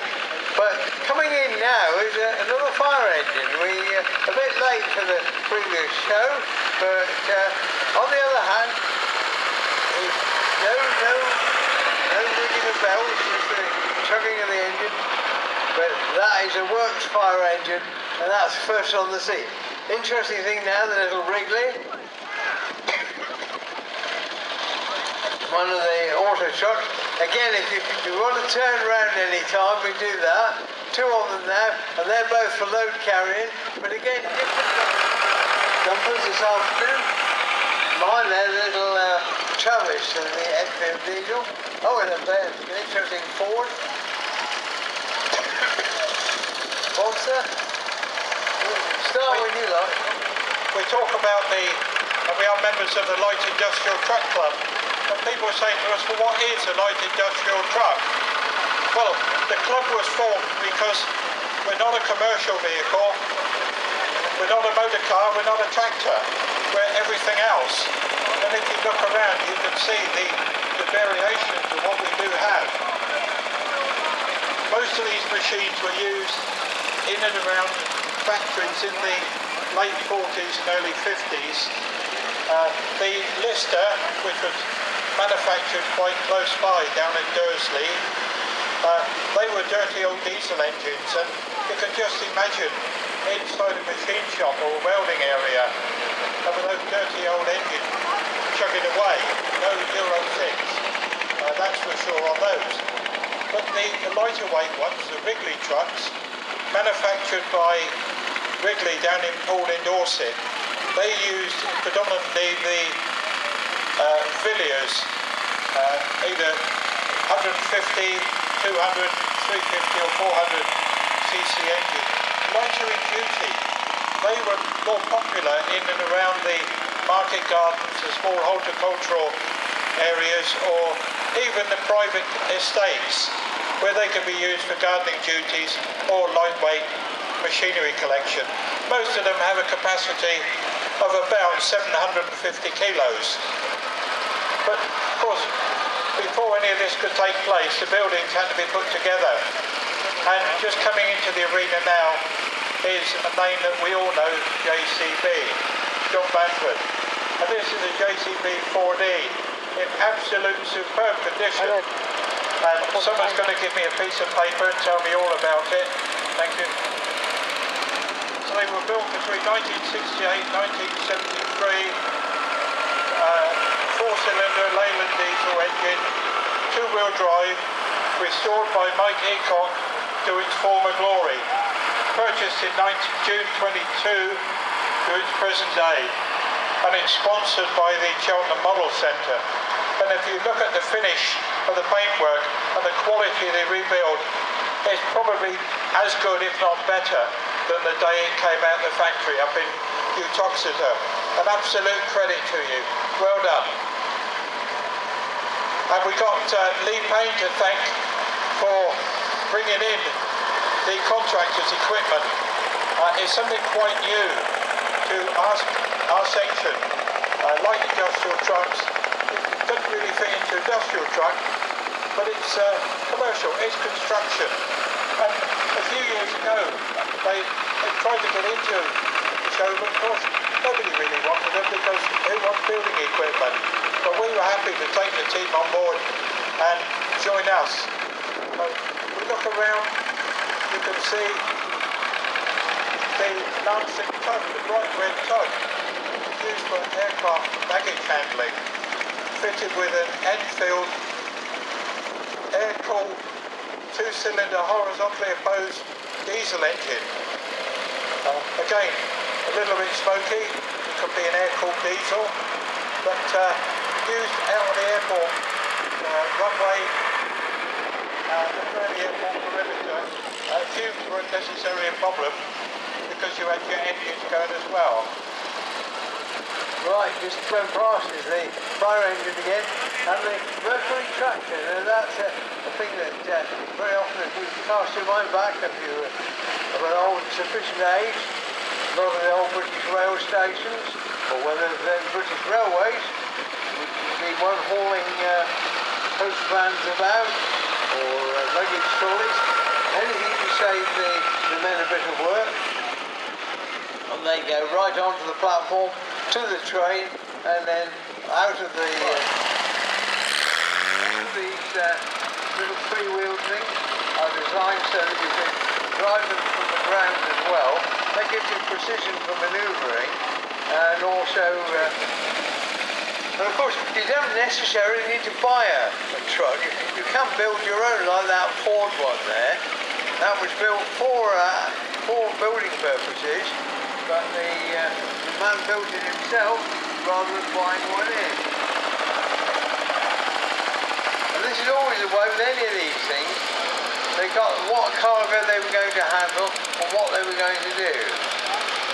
For exports. And of course in those days we actually used to sell more than we brought in. And how times have changed, because we've had a trade deficit now since 1982 and nobody seems to be bothered about that whatsoever. And our manufacturing has gone from 33% of our economy down to 9%. We have these little tractors round, first of all, ladies and gentlemen, because health and safety dictates that, because if they got bunched up with some of the big tractors, then they could be quite easily lost and there could be some accidents. And these are little gut rod tractors made in Germany. They're horticultural tractors, easy to dismiss them actually as ride-on lawnmowers. They can do a lot more than that because they have power take-off shafts, they have linkages, they have attachments where you can put tools on, and they saved an enormous amount of back-breaking work, and they were a true tractor in every sense, and ideal for a market garden or a parks and gardens department where you wanted lightweight, less ground compaction and manoeuvrability. And they were imported in this country by Allens of Oxford. Now, going back to our tractor history, we had 5 great producers, volume producers: Fordson, Ferguson, David Brown, Nuffield and International Harvester. And the only remnants that we have of tractor manufacturing now in Great Britain are JCB, who are still proving that you can have an independently family-run business that can succeed, and they make the fast-track tractors and the telehandlers and their famous backhoe excavators. And then they also make the fast-track tractor, which really was a game changer because it was a high-speed, multi-purpose tractor, which, of course, a lot of the tractors now resemble, because speed and scale are everything when it comes to farming. We also have the Ford plant down at Basildon, which was opened in 1964, but Ford got out of tractor manufacturing in 1991, and they sold to Fiat. And the tractors coming out of there are either badged as Case or New Holland. But it's not a factory really anymore, because all of the foundries and that side of things have shut down. It's an assembly point. So all of the raw materials coming from abroad, they're brought in by lorries, and Basildon is a very busy assembly point, and it's ideally situated so that it can send the tractors back out for export for all over the world, and it is actually the 15th largest exporting company in Great Britain, so we must celebrate that. We also have a lot of machinery manufacturers left in this country, so we must sing their praises. In '64 they pulled out of there to this new purpose-built factory over in Basildon. And finally, International Harvester, well, they had plants at Car Hill, at Leeds, at Doncaster and at Bradford, and all of those have closed down, and they were a prolific manufacturer of tractors and machinery in this country as well. So I think it's therefore very important for us to celebrate the achievements of those 5 great post-war manufacturers, along with other manufacturers in this country and in the 4 corners of the globe. And interest in tractors continues to be at a very, very high level. The enthusiasm levels are still there, and it's encouraging to see so many youngsters now getting involved in our hobby. And out of the decline of our once great tractor manufacturing capability, there's been a lot of industries and a lot of businesses which have sprung up in support of the enthusiast side of things. And most of these tractors that you see today are restorable, they're renewable, they're replaceable. Most of the spare parts are still available, and they can still do the job that they were designed to do. The only difference is, of course, farming has changed, and that's why the change has happened in the requirements for the type of tractors that we use. Because less people are involved in farming now, everything is done at a breakneck speed, and everything is done with complete precision. And there's nothing wrong with that whatsoever. That is progress for you. But there's always an appeal for me to have technology that is renewable and replaceable. You could argue that's probably better for the planet than actually making something new from scratch. Well, we've got a lot of Marshall tractors here for this weekend, ladies and gentlemen, and I will talk about them during the course of this parade, because they were one of the great pioneering companies in this country. The first manufacturer actually to pioneer diesel diesel engines in their tractors. And they're a company, really speaking, that should be still going today because, as I say, we still need tractors. Unfortunately, we seem totally indifferent to our manufacturers actually going out of business and going into decline. Well, it's prize-giving time, first of all, ladies and gentlemen. And we've got several trophies here for this weekend. And here's the first. Garden tractors are a great way of getting into our hobby. And this is a little Nuffield badged machine. I expect it was a ride-on mower to start off with, but very commonly powered by a 3A, and these came out in 1952 with the revised colour scheme. These had a dual range gearbox, and the running gear was based around the Fowler VF crawler, which was a crawler version of this tractor. And Marshall's tried to fit them with hydraulics and even self-starters, but by the time this one was coming out, they were getting less and less popular, and multi-cylinder engines were more popular as a choice. A lot of these got exported abroad and have been subsequently repatriated, and that's another David Aylward restoration there. Well, I don't know what Harry Ferguson would have made of this. His original tractor only had 23 horsepower, but this is a Rover V8 conversion of the Ferguson T20, built in fast numbers from 1946 until 1956, about 10 years. Can you give us a bit of a sound of that Rover V8?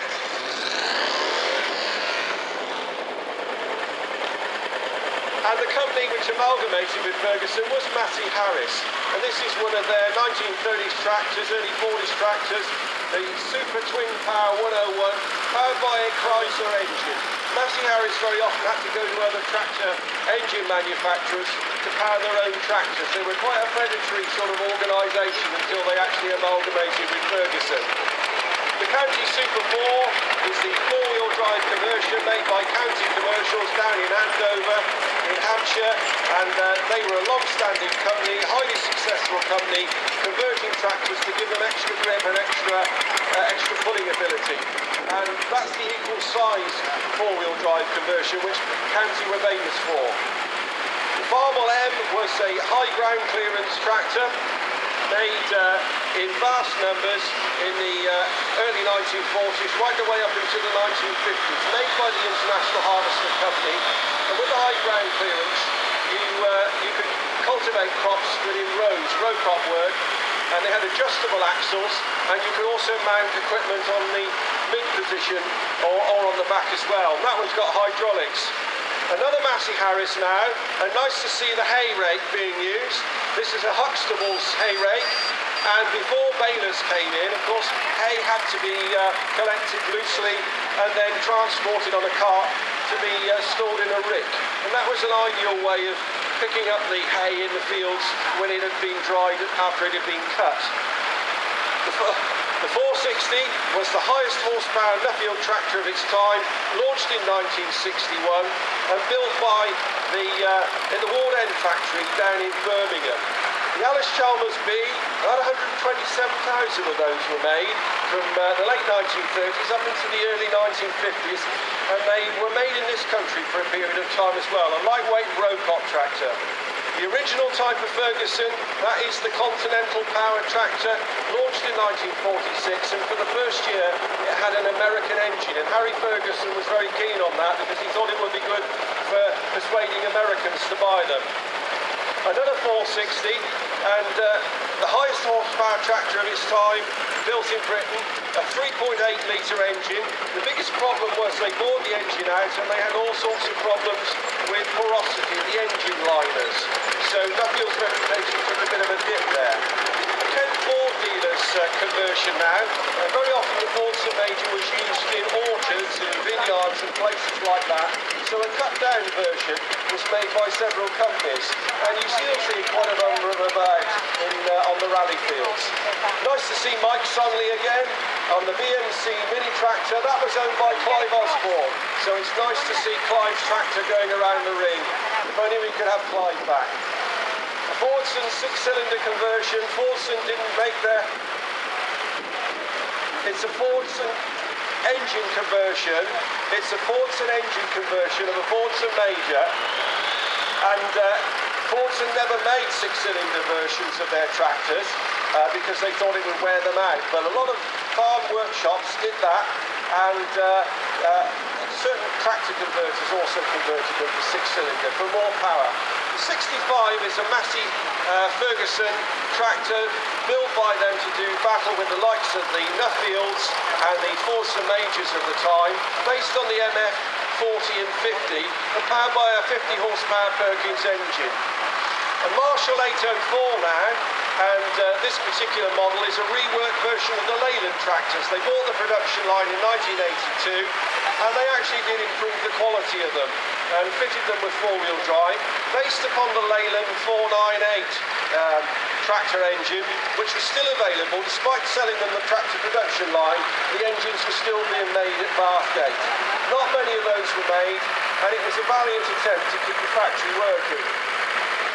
Marshalls now, and these particular tractors actually weren't made by Marshalls, they were made by Ferraris, and they're a lightweight 184 designed for working in vineyards and parks and gardens, and only about 10 of these were ever imported into Britain, so that's quite a rare tractor. The 35 is a classic tractor of its time, probably the ultimate version of the Ferguson range, and launched in 1956, grey and gold originally. The new colour scheme came in 1957, and that is a Perkins powered one, so it would always start better. And that paved the way for the 135 tractor, which was launched in 1964, and these were made right away up until 1980 as part of the worldwide range. About 45 horsepower and a tremendous tractor really for reliability and performance. Another field Marshall now, and the bore size on this engine is 6.5 inches with a 9-inch stroke. It's a 2-stroke diesel, and they're very, very frugal on fuel, so that was one of the main selling points. An Alice Chalmers now, not as it came out of the factory in America or an Essendine, but this has got a Land Rover conversion, a TD5 engine, so always something interesting here. Okay, an Auto, and these were an Italian manufacturer who started making tractors in 1949 in the Spezia in Italy. That one would have been used probably on a vineyard or a hillside orchard, and this is a 25C with a tricycle conversion, so this would have been used on row crop work. Very unusual to see these on a rally field, so it's good to see two of them here for this weekend. David Brown were another great tractor manufacturer. They started making tractors in 1939 at Meltham Mills after collaborating with Harry Ferguson, of course, originally. This is their first success story, the Cropmaster, launched in 1947. The diesel came out in 1949, and it was the first in-house diesel engine produced by a British tractor manufacturer. And 60,000 of those were made in about 5 years. That was owned by Paul Robinson, and that's a Gloucestershire tractor all its working life. The Nuffield Universals came out in 1948, and they were the brainchild of William Morris, Lord Nuffield as he became. And an interesting feature on that tractor is the adjustable wheels, so that you could alter the width of the tractor that they were working with. And they could be expanded from 52 inches to 88 inches. And quite a few of those stub axles actually have been cut off because they would take out the gate post if you weren't concentrating on what you were doing. Nice to see a 10 series. These were launched in 1981, and this is the reworked version of the Ford 3600. Fitted with a low profile cab, so that would have been used on a livestock farm.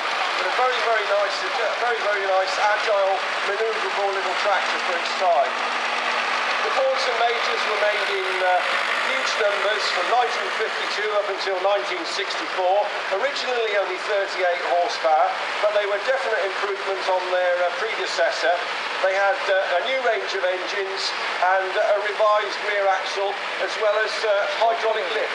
That's another Gloucestershire tractor, probably supplied new by Victory Motors.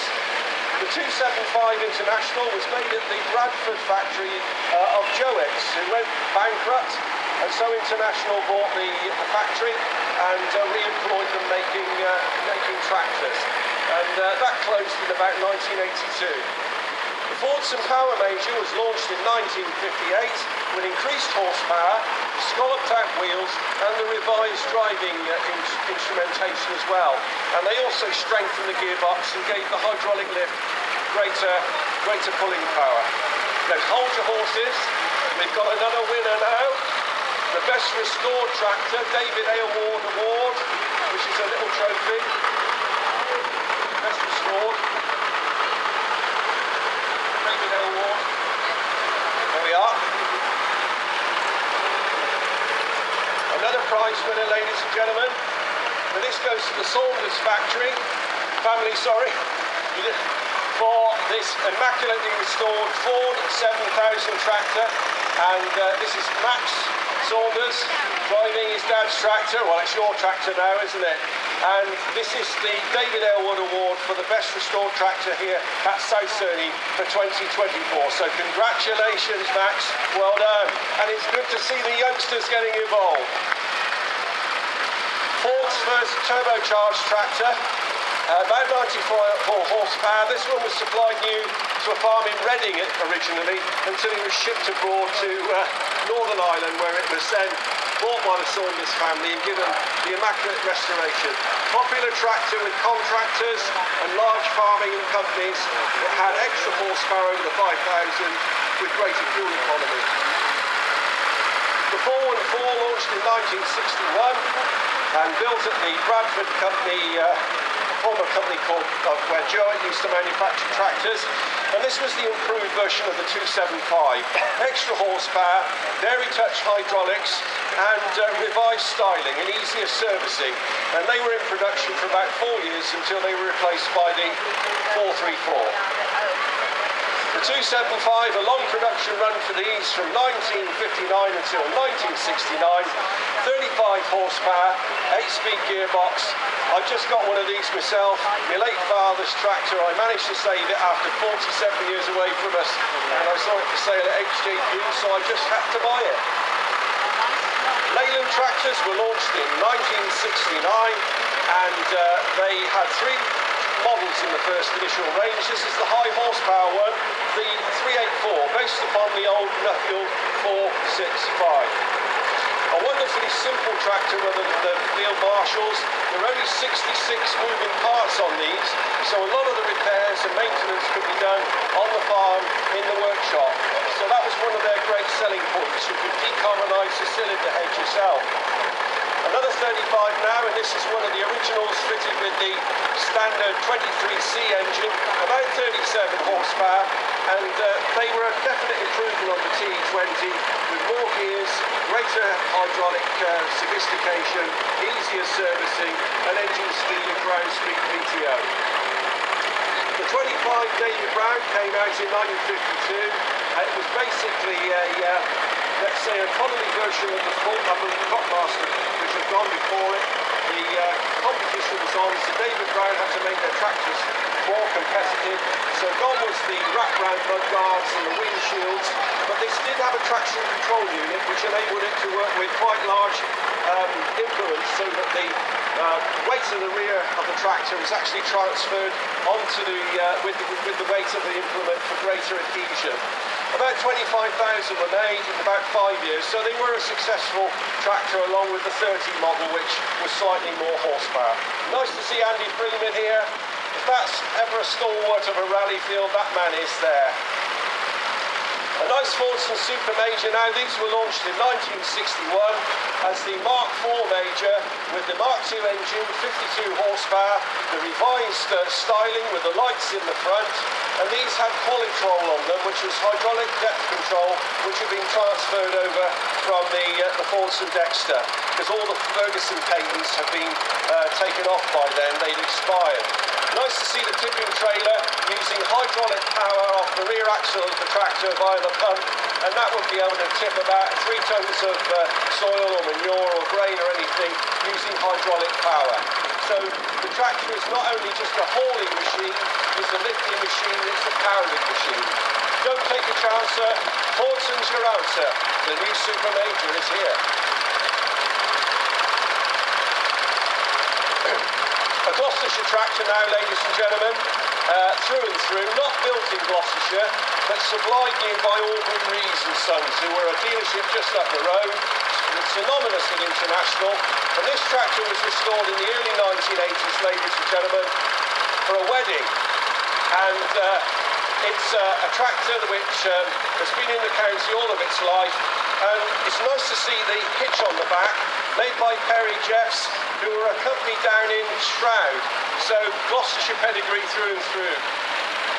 The 35X was the all-singing, all-dancing version of the Ferguson tractor, differential lock, the Perkins engine tweaked to give 44 horsepower, easier servicing, and very, very capable machine. And there are models of this tractor still being made, not with Perkins engines, under the Tractor and Farming Equipment branding.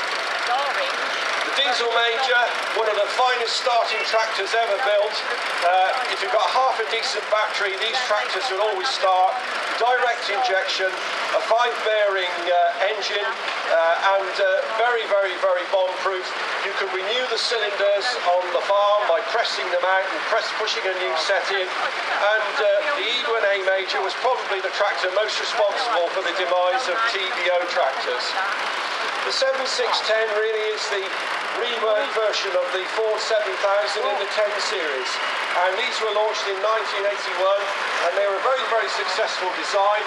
Some had the H-pattern gearbox, others had the column change, which wasn't so popular or so reliable. And four-wheel drive was coming in now, and Ford were building their own four-wheel drive tractors, which led to the demise of county and roadless. Another Diesel Major now, driven by Sam Tasney. Nice to see you, mate. A small tractor to do battle with the likes of the Fergusons at the time and the small Internationals, and it was very, very successful. Another Major now, if you own one of these, you need to buy quite a bit of oil, because in the back of these tractors there's 9 gallons. 9 gallons of oil in the back end of that tractor. There's also 4 gallons in the gearbox and about 1.75 gallons in the engine. So open an account with an oil supplier before you buy a Fordson Major. Nice to see the ladies on board, especially the young ladies, because they're the future of our hobby. A reminder of the sterling work done by the Women's Land Army during the Second World War. And the Ford 2000 was a direct replacement for the Fordson Dexter as a basic tractor. 1964, that's a later version, made from 1968 onwards. Another David Brown prop master, and 4 sources of power with this one. That was another David Brown innovation. 60,000 of those were made. The diesels were very popular. Very frugal tractor. The 4000 was one of the most popular tractors of its time, and the top seller in the Ford 3-force and 4-force range, about 55 horsepower, and a direct replacement for the Fordson Super Major. Nice to see some Porsches here for this weekend, ladies and gentlemen. We've got a couple of them in the rally field, in the section over there. German manufacturer, made in conjunction with the German tool manufacturer Algier. That's a cylinder model with a nice little winch on the back, so very, very useful indeed. They were available in this country for a number of years, but not very long at all. That's Jock King there, with another Ford 6-cylinder conversion, and a statement of the supreme reliability of that gearbox and rear axle to take all that extra power. Originally designed for 38 horsepower. The Major also had a 2-speed belt pulley drive as well, which was still being used when this tractor was around to power thrashing drums and corn mills and that sort of things. And a bomb-proof tractor, that really. And it's nice to see one of its original working clothes. This one originally had had a 4-end loader on it, and it's got the radiator blinds on it as well, which is a means of getting the tractor up to temperature.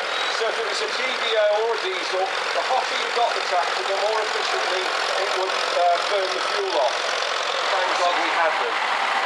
The 154, launched in 1969, the original version of this tractor was the brainchild of Ferguson Research, and the BMC Mini tractor was a bit underpowered, so they gave it a bigger engine in 1968. As I say, if that had received the development that it should have had, it could have been quite something, that tractor. Sadly, it was just left to wither on the vine.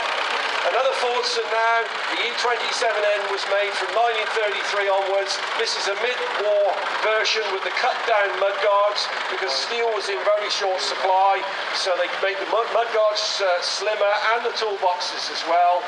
10-gallon cooling capacity. It would have been banned under health and safety if you sat a lady on that now, but they just had to get on with it, the land girls, and my God, didn't they do a good job. That's a Warwickshire tractor, looking at the number plate. It's in there somewhere, sir. The David Brown 900 was launched in 1956 as their new high horsepower tractor. They had problems with the fuel pumps on these because they were being rough handled at the railway stations. And when they fitted them on the tractors, they had all sorts of problems. So David Brown's reputation took a bit of a hit there. Another TE20, almost toy-like to look at, but they're a very strong tractor. Don't be taken in by the size of them or the shape of them. They were built of the highest quality materials and the highest tensile nuts and bolts. Harry Ferguson, their originator, was a stickler for detail. One of the international harvesters made at Doncaster in the post-war period, and a very capable standard ploughing tractor, and this engine was also fitted in many a crawler, so a long stroke on it and very, very reliable and fuel efficient. A Japanese tractor now, a reminder of the global interests that International Harvester had with factories all over the place. This was built under a licence for them, a 272, and go and have a look at the Case International stall over there, the membership club over there. I'd be delighted to have a chat with you. Mr. David Aylward is back again with his immaculate MP6 Marshall. Only 197 of these were made. Marshall had high hopes for this tractor. Only 10 were sold in this country, one to Northern Ireland, all the rest went abroad. This one was found in France in a dilapidated state. David found a replacement engine and has rebuilt it to, well, better than it ever came out of the factory. John Deere, a 710 here, made at Mannheim at the old Lanz Bulldog factory in Germany. John Deere weren't such a player in Europe at the time, but they are one of the main players and one of the true independent tractor manufacturers.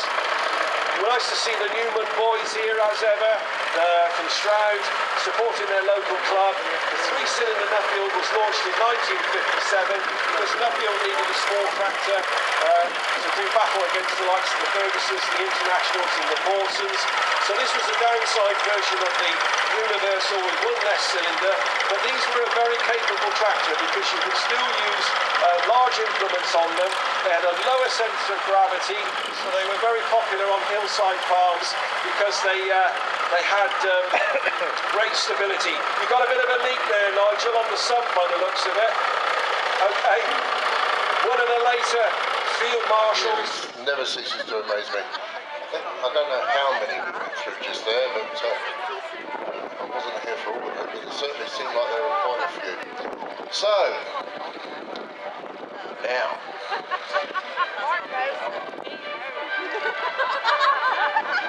we're into our penultimate parade of the afternoon. It's the cars. We have the trackers, now we're going to have the cars. And my mate Ashley, he's got somebody else along there. Yes, absolutely. You know, to have someone else on the ground on this fantastic weekend that you've had there at South Surrey Airfield. I'm going to be welcoming Chloe into the commentary situation as well. And between us, I think we can do it proud. Excellent, I think. I will chip in when I find something amusing to say. Oh yeah.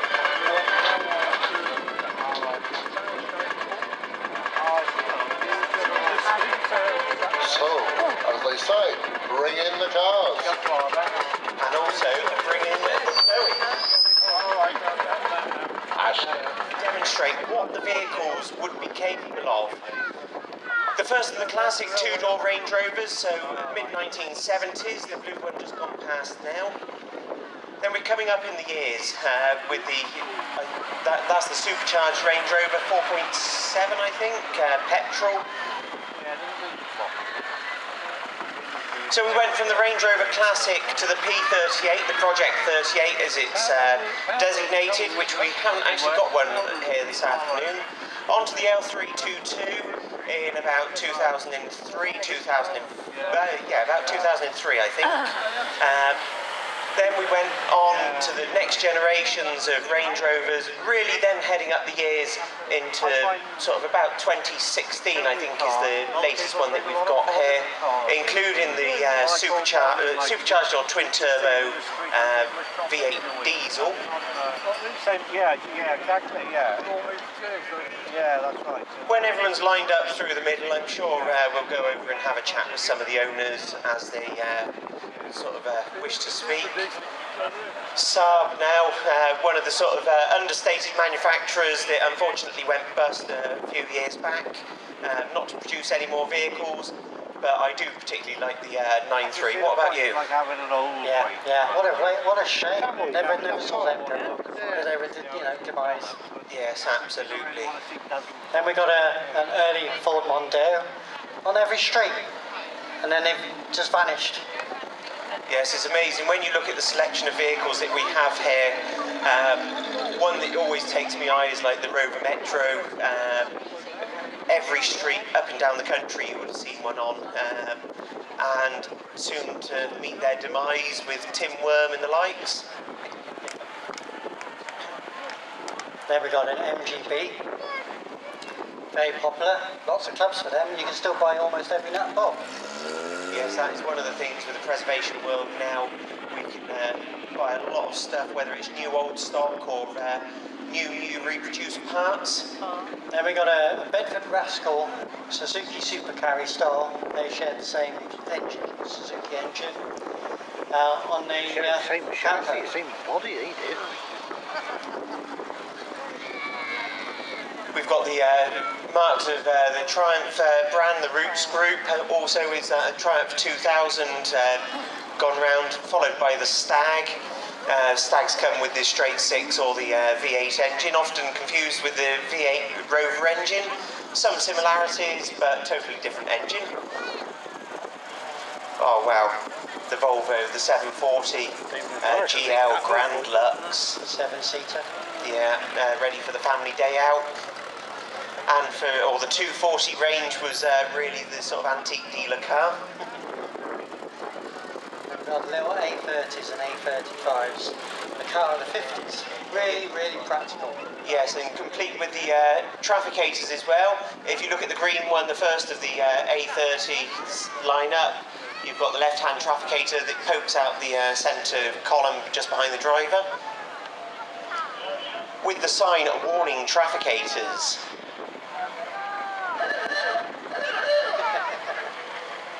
You've lost your roof. A nice soft top just gone past us in the commentary box. Now we move on to the slightly larger and the larger engine, the 1275.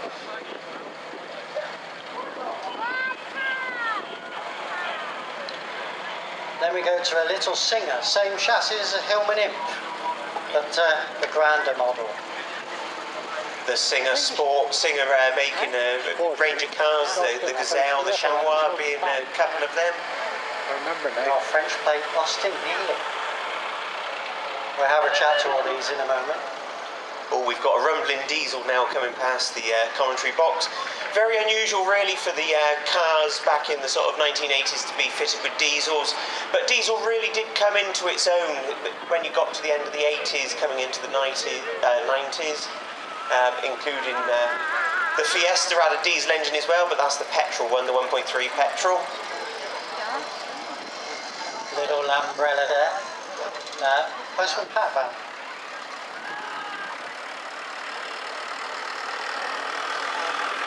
The Packard 120 now just coming past. What a statement.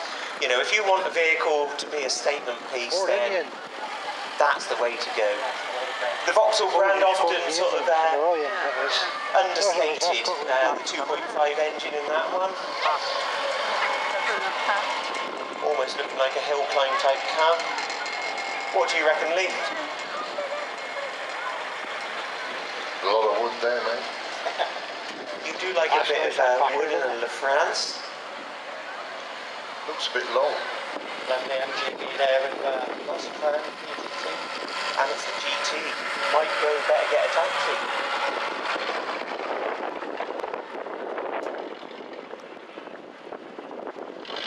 The MGB Roadster just come past us in the commentary box now. He's the chap that owns one of the Indian motorcycles here as well. Very nice. All mine are 1,000. They made $1 million of them plus. Yes, the Morris Minder, you do see that it's got the ridge along the bonnet line. Now, that ridge isn't just a mistake.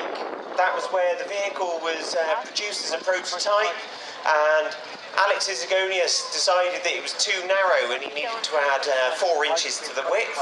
So overnight, his engineering team cut the car in half and welded a strip down through.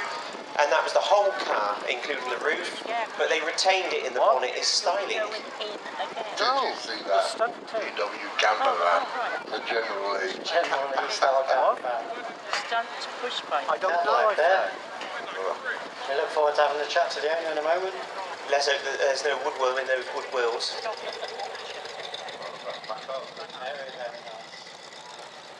There's a few more than yesterday, aren't there? Absolutely. I'm glad we've got someone else in there. Voice. Yes, I'll tell you what. What was it on Only Fools and Horses?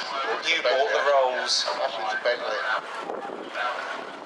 So the car clubs have brought 35 clubs here onto the show. 518 cars are on display just in the club section alone. I think it's about 315 individuals. Yeah, no, I got to say the support that we get here itself, certainly for the Extravaganza, is absolutely mind-blowing. The quantity, the quality of the exhibits. And look at that, we've got the next generation in the Vauxhall that's just gone past. Next generation of preservation is so important to carry on with our world of preservation and restoration. Yes, makes you wonder whether that's had a conversion.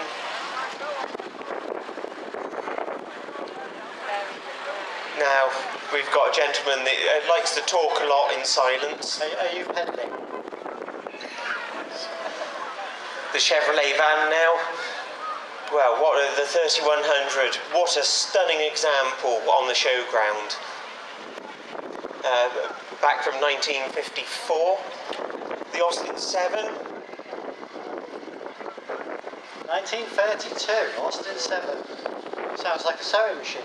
Yeah, when you it's not a Singer, it's an Austin. Oh, look at that. We've got the Herald. You know what they say, or the song goes, "Oh Lord, won't you buy me a Mercedes Benz?"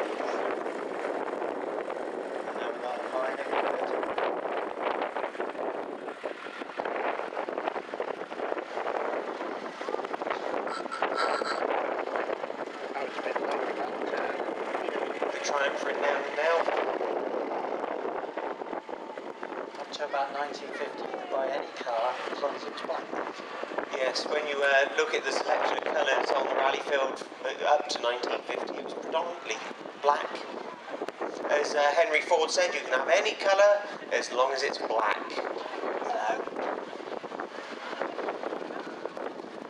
Starting the fans young there. The Vauxhall Wyvern. Ventura. Not many of those left. No, well, I believe that was actually one that was in, that's the 3.5 litre engine in that one, I think. And he actually worked for the company that had that as a company car, I believe. Oh, Datsun. Datsun pickup. Very rare. There we are, Lee. I'm sure you can interject with Datsun. Datsun, Nissan, all part of the same group of vehicles. Always remember the old Datsun 100A. Cool, you're showing your age now. Oh, yeah. Pouting your lips like that. It's often said Datsuns are around before rush treatment was. Food outlets within the trade area, so do go down there for some artisan products as well.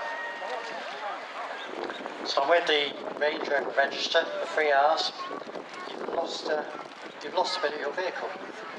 I'm afraid it never had anything more than this. It was built like this in 1969.